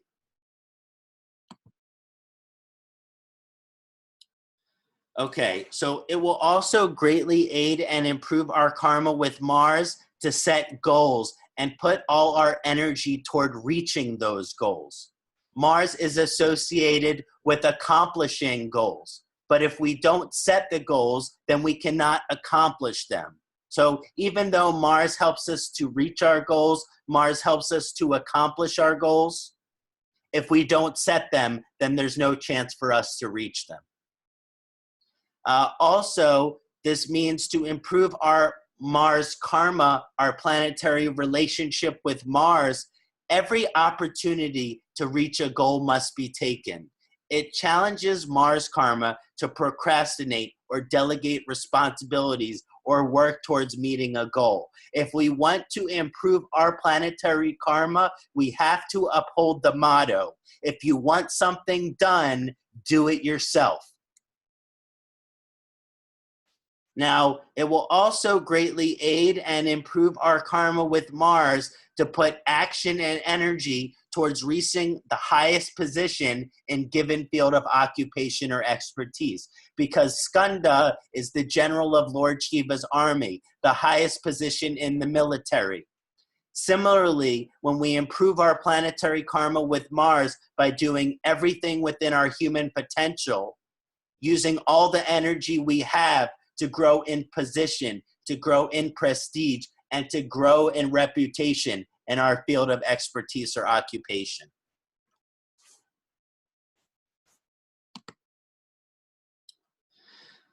Some other additional things that are really great for how to improve our planetary karma with Mars is to have a healthy amount of competition in our life, particularly physical competition such as sports. There's nothing better than we can do for Mars to view and participate in healthy competition in sport. It improves our planetary karma to view physical activities and participate in them. This includes all sports. This includes yoga. This includes exercise, weightlifting, swimming, hiking, running, and so much more. It will greatly aid and improve our karma with Mars to enjoy adventure, like connecting with our inner child. Actually, Mars represents the inner child. Therefore, it'll improve our karma with Mars to do sport, to do game, to do adventure, to do trip, and all forms of play, which would activate our inner child. For me, a good example is I have always loved baseball ever since I was a little kid. Even though I am almost 30 years old, I still love baseball the same I did when I was 12 years old. And when I am watching baseball game, I feel like inner child. This is very good for my planetary karma with Mars. Okay. Another point that I wanted to mention is that it improves our planetary karma with Mars to focus our energy on relationships with our brothers, uncles, nephews, and male cousins if we have them. What we're talking about is to improve our karma with Mars. It's important to have good relationship with the men in our life. It is also supportive to improve our planetary karma with Mars that we always investigate our curiosity, especially times like this when Mars is in Scorpio. That means if we have a curiosity about something, we must follow that curiosity to improve our planetary karma with Mars. To be curious about something, but not to investigate that curiosity, it is very negative for our relationship with Mars. There is nothing better than you can do for your relationship with Mars to investigate that which you're curious about. It will also greatly aid and improve our karma with Mars to investigate the medical, mystical, occult, and esoteric, because Mars is mystical in this sense. This includes the adoption of certain mystical techniques and practices to improve our planetary karma. This includes Tantra, this includes Brahmacharya, this includes Kama Sutra, and studying shamanism, astrology, Ayurveda, yoga, and other forms of alternative medicine. Okay, great. So now we have some live examples, which we're going to integrate into looking at for everybody today. And so let's pull in some of our live examples right now. I hope everyone is enjoying this webinar. There's so much to talk about with the lovely Mangala. Yes, very much enjoying. Great.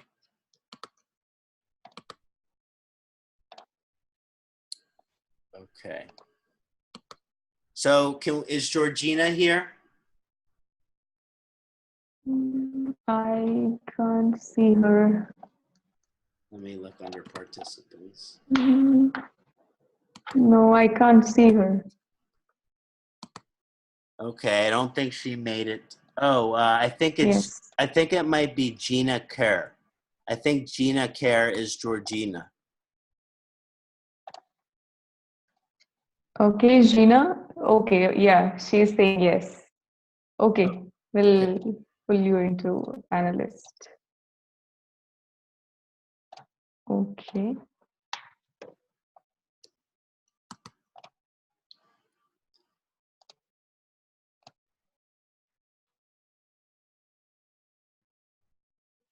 Hello, Georgina.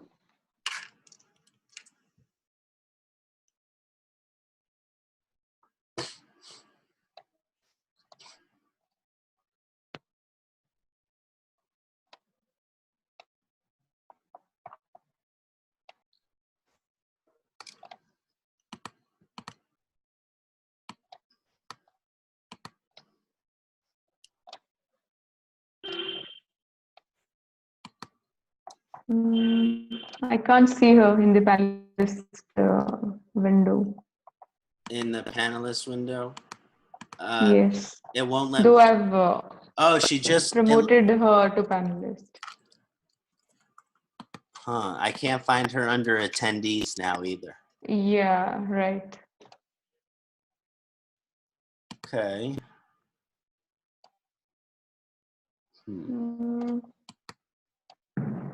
She might have lost the connection, I think.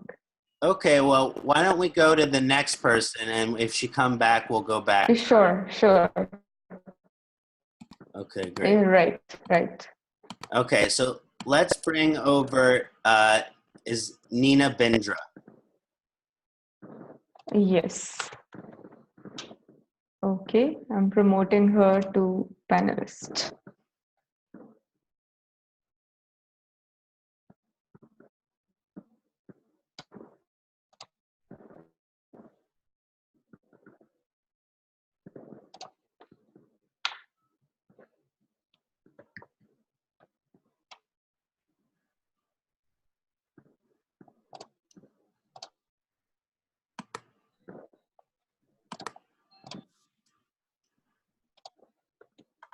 Yes.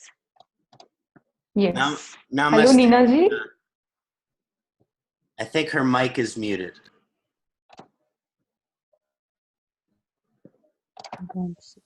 Namaste, Okay, Nina. I've unmuted her. Namaste. Hello. How are you? How are you enjoying our Mars webinar today? Oh, brilliant. Honestly, I got so much out of it. I can't believe how accurate you were on many things about my Mars in Virgo. Oh, thank you, Nina G. It was amazing. Oh, thank you so much. I'm looking forward to looking at your chart together. So the question that you asked was, I would like you to give some help on how to improve our planetary karma with Mars when Mars is Atma Karaka. Yes, please. When we're looking at your chart, we find Mars as the Atma Karaka in Virgo in the 5th house with conjunction Mercury. Yes. Now, what I wanted to say just in general, when Mars is Atma Karaka, it is especially important to focus to improve our planetary karma with Mars because it's a significant lifelong influence. Our Atma Karaka has a great influence on a daily basis, and so it is always helpful when we prioritize to improve our relationship with our Atma Karaka. With Mars Atma Karaka, one of the greatest method to fully manifest this power is to have a really strong sense of instinct. Again, when I'm talking about instinct, it's that feeling in your gut when you know something is right. It's that feeling in your gut when you know that something is wrong. And this means when it comes time to take an action, when Mars is Atma Karaka, it's especially important not to procrastinate or delay, but to use that gut feeling, that instinct, to take action. That hopefully the gut, the inner physical sense will give you the confidence and encouragement to take the action that is necessary. Now, when Mars Atma Karaka is sitting within Virgo sign, conjunction with the exalted Mercury, that the Mercury-Mars conjunction, as we mentioned earlier, it can be challenging, but there are also gifts there. But both of these planets are strong because one planet is Atma Karaka and the other planet is exalted. So both of these planets have a lot of planetary strength here. This can show sometimes a duality and a challenge between action and energy and with the logical and the rational. Again, that means that sometimes there can be a challenge between what your gut is telling you and then also what your logical or your rational mind might be telling you. Ideally, they would complement each other, but that can be challenging. Therefore, to empower Mars when it's Atma Karaka is to prioritize or favor instinct when there is a conflict between logic and instinct. In other words, when there is Mars and Mercury, Sometimes there is conflict between instinct and logic, and because of that conflict, it is hard to make an action. So to improve our planetary karma with Mars, it is okay to ignore the logic. It is okay to ignore the rational. It is okay to ignore what makes sense. And it is more favorable to choose the action which is your instinct, which you are feeling in your gut. So if oftentimes I recommend for the Mars Atmakaraka, when there is conflict in this case between logic and instinct, that it is okay to favor instinct. It is okay to follow the physical sensation and give less priority to the logic, even though that will probably be very difficult. Now, the 5th house position for Mars suggests to improve the planetary karma with Mars by spending energies and activities with your children, with anybody who is of the younger generation in your family. And it's also very supportive for you to have certain spiritual, physical activities, such as yoga, by the influence of Mars on the 5th house, which is representing spiritual techniques. This means yoga will be good, pranayama will be good. These things are beneficial. Bhakti yoga or chanting will also be good to help support your Mars Atmakaraka. And then also Mars Atmakaraka is greatly benefited when we value the men in our lives and we value the relationship with men in our lives, specifically our partner, if we have one, as well as our brothers. Hello, can you hear me? Oh, hi, Gina. Hello. Hi, let's get to your example, but I was just finishing someone else's example now. So dear, okay. We'll get to you next. Thank you. Nina, are you still there? Yes, I am. Yes. Okay, great, wonderful.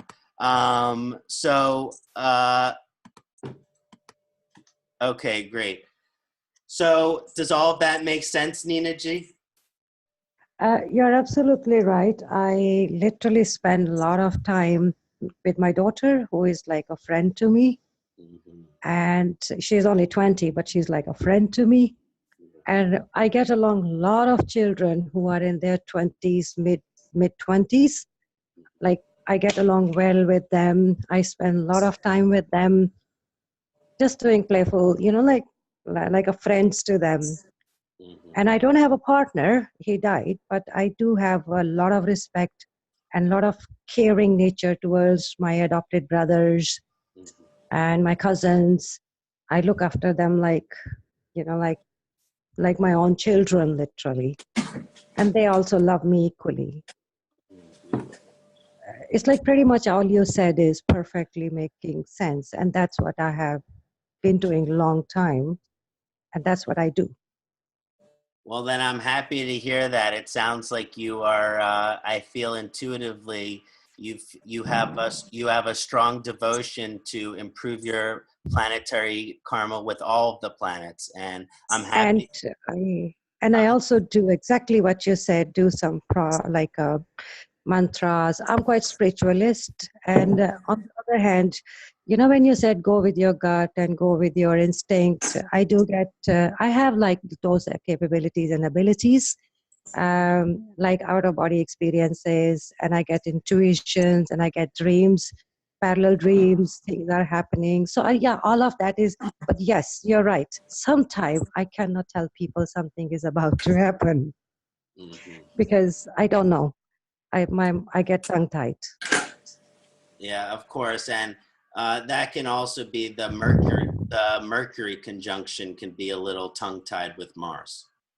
Because I can't tell them what's going to happen. I see it, but I just can't tell them. So I don't know. Well, thank you, Nina. It was very nice looking at your query with you, and I look forward to our continued work together in the future. Sure. Thank you very much. It was very insightful. I can't thank you enough. Thank you, Nina G. Bye. Thank you, Nina G, for joining us. Okay, Georgina, you there? Yes, I am. Okay, hey there. How's it going? I'm okay, thank you.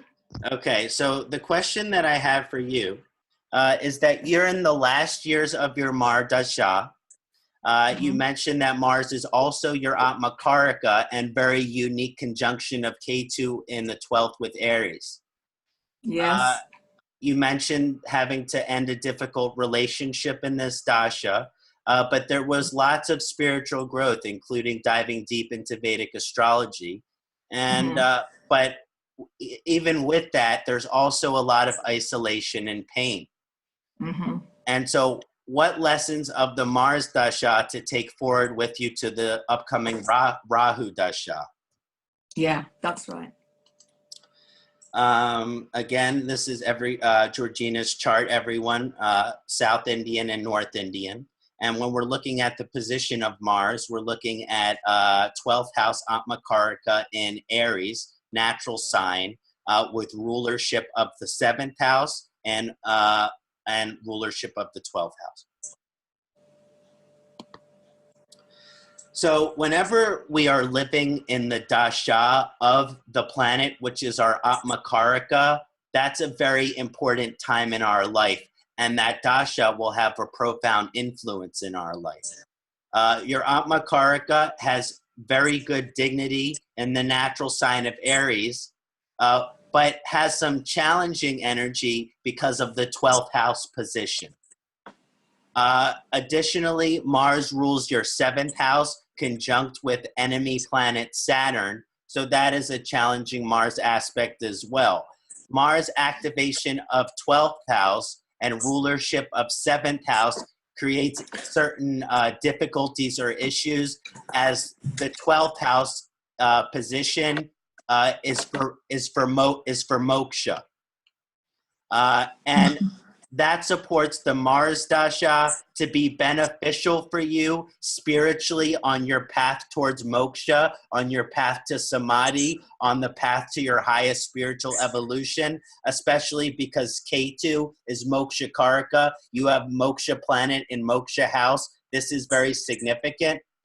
But even though that is beneficial for you spiritually, it's going to be very challenging for you in terms of your life experiences, especially on the material realm, because the 12th house influences loss, the 12th house influences surrender, and the 12th house influences letting go. And like you said, you had to let go of a very painful relationship. And Mars rules your 7th house. So there's a strong energy in which every time you let go of something, it will be very beneficial for you spiritually, but extremely challenging for you on a more normal manifestation on the material. This aspect of rulership of the 7th could show moksha through letting go of any partner who doesn't support your highest truth. Basically, with the K2 influence, it represents the higher calling, and because that is connected to your 7th house, if the person that you're in a relationship with is not supporting your highest spiritual evolution, well then K2 and Mars will take them away from your life. So you are only allowed to be with a partner who is also very supportive of your spiritual evolution. And anyone who gets in the way of your spiritual evolution, K2 and Mars will take them away from your life, which is good for you spiritually, but is painful, again, as a human being.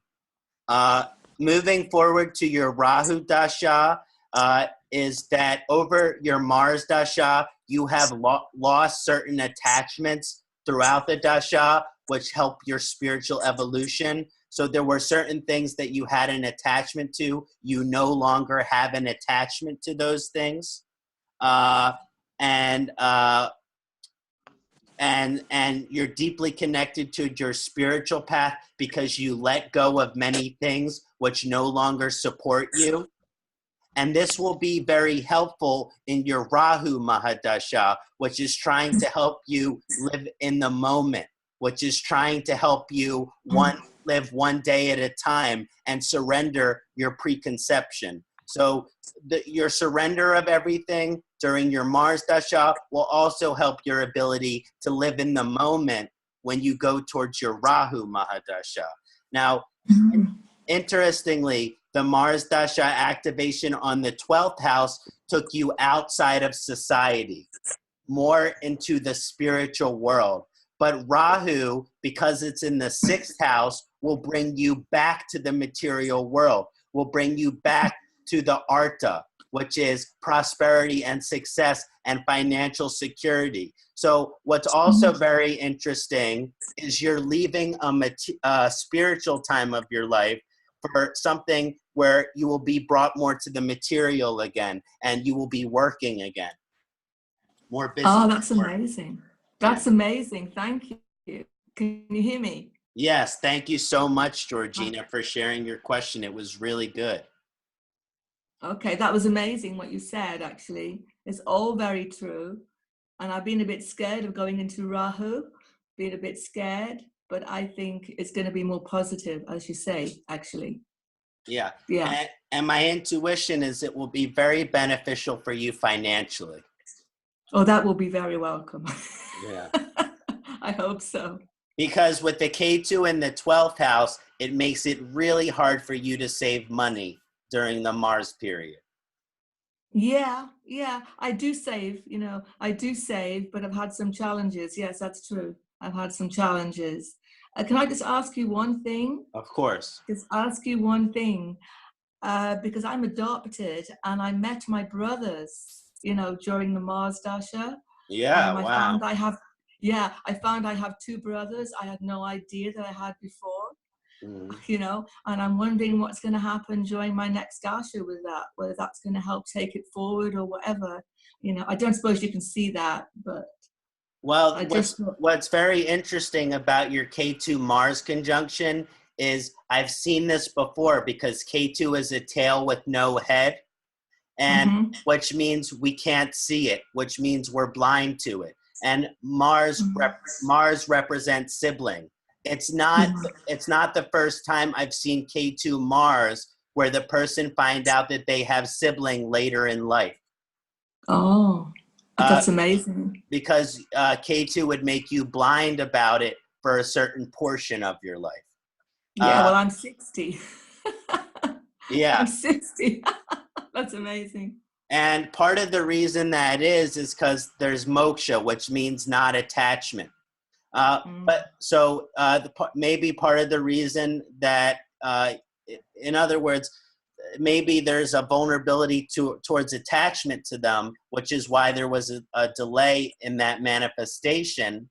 And K2 represent our past lifetime. So even though these people are your adopted sibling, that in your past lifetime, your souls have been traveling together. And so it's more like more biological on a soul level. I imagine the relationship will only deepen over the rest of your life. Okay. Thank you. Thank you, Georgina. Thank you very much. Thank you. My pleasure. Wonderful. Thank you, Georgina. Okay, so next we have Amit. Okay, I'll make him a panelist.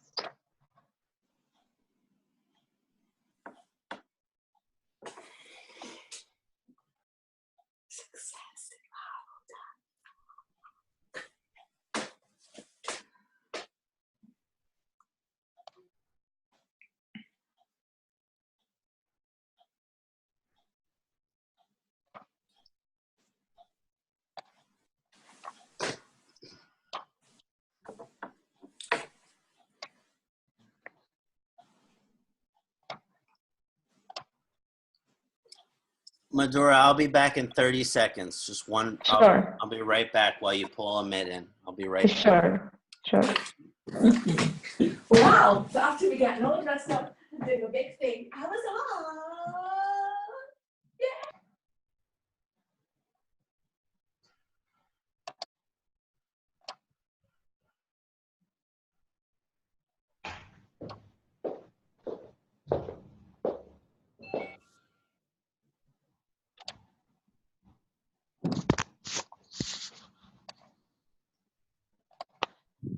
Hello.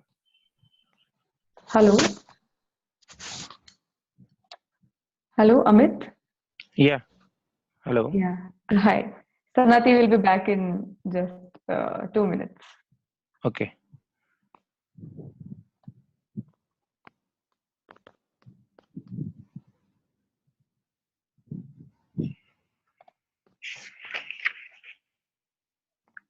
It is Anant Mula for Mars. Yes, yes. Someone is asking for Yes, it is yes, Ananta Mula. I'll just Anant Mula. type it out.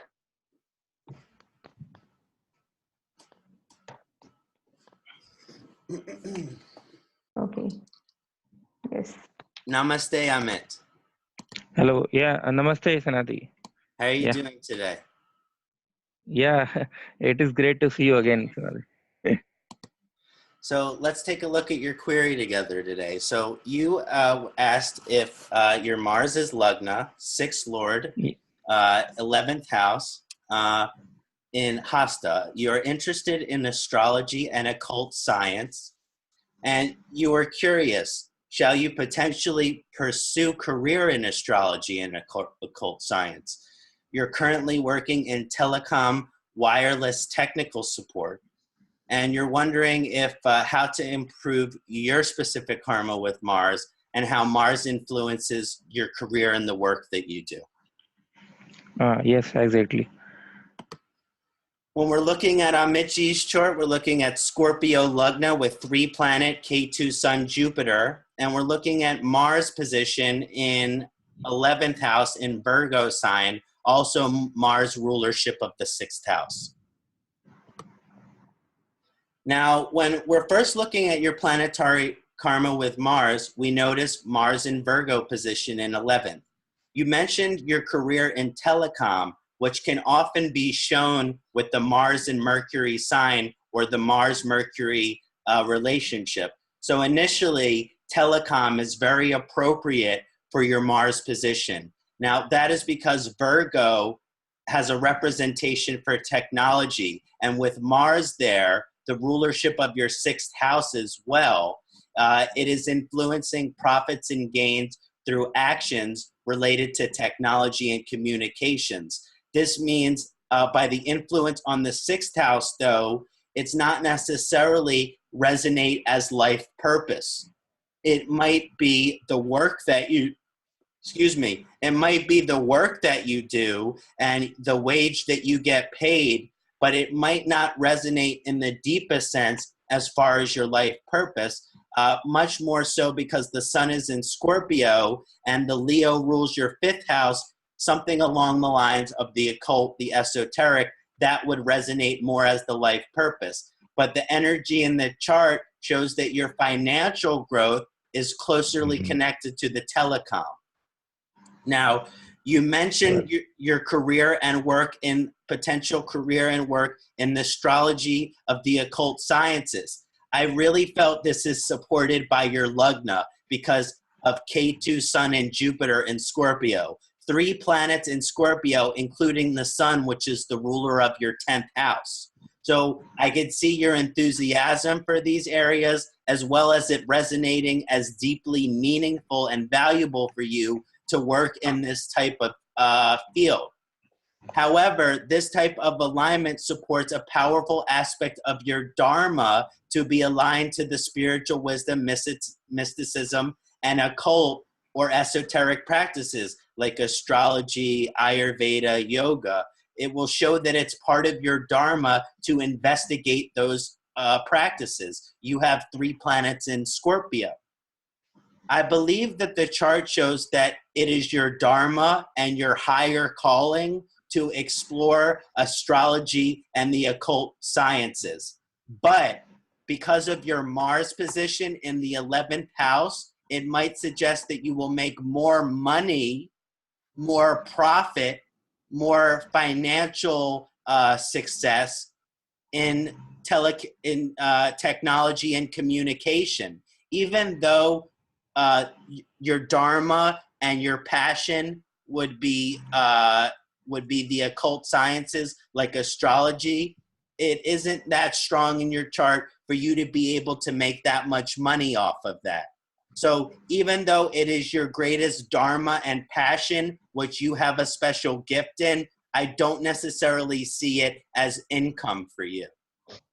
And to improve the planetary karma with Mars, I want all your motivation, action, and energy towards work in communication and technology. So to devote all of your action and energy towards the form of work which is benefiting you financially, while I want you to co-balance your deepest passion, your greatest hobby, which is a part of your dharma, which is the exploration of occult and esoteric aspect, like Jyotish.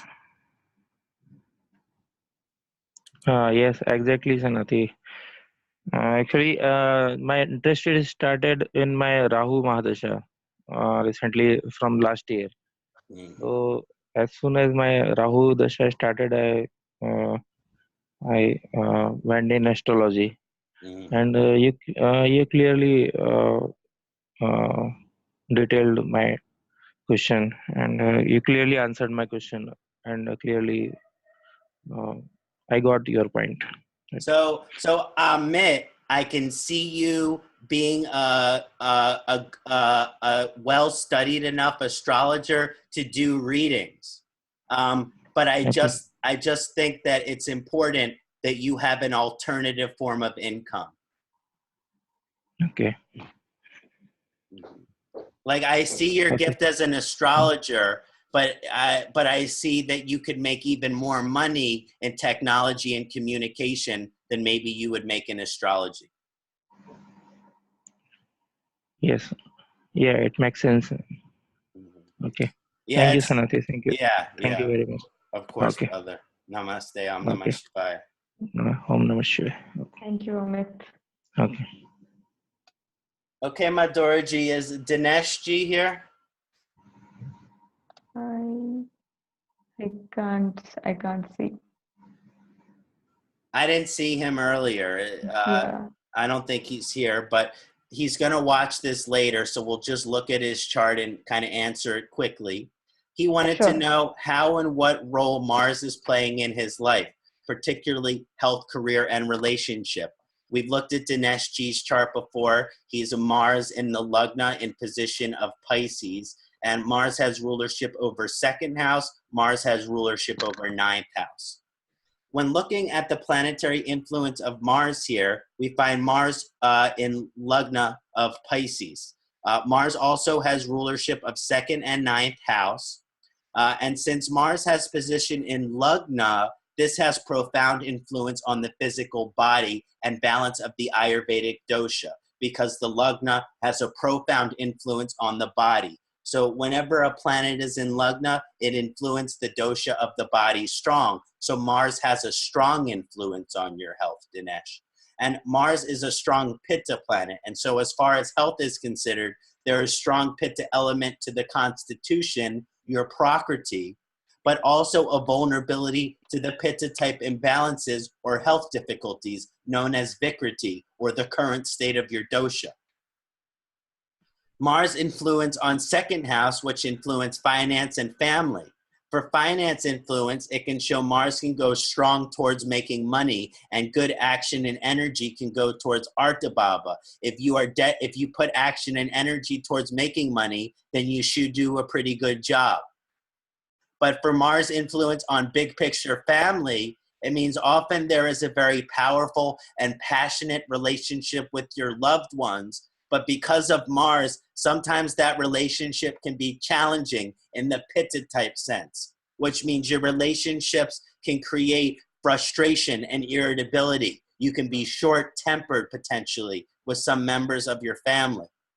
Also, Mars' influence on ninth house says that your spiritual evolution is an investigative path, and you must take action and energy towards investigating your mystical, occult, and religious curiosities. It is very beneficial in your chart to put action and energy towards your spiritual evolution.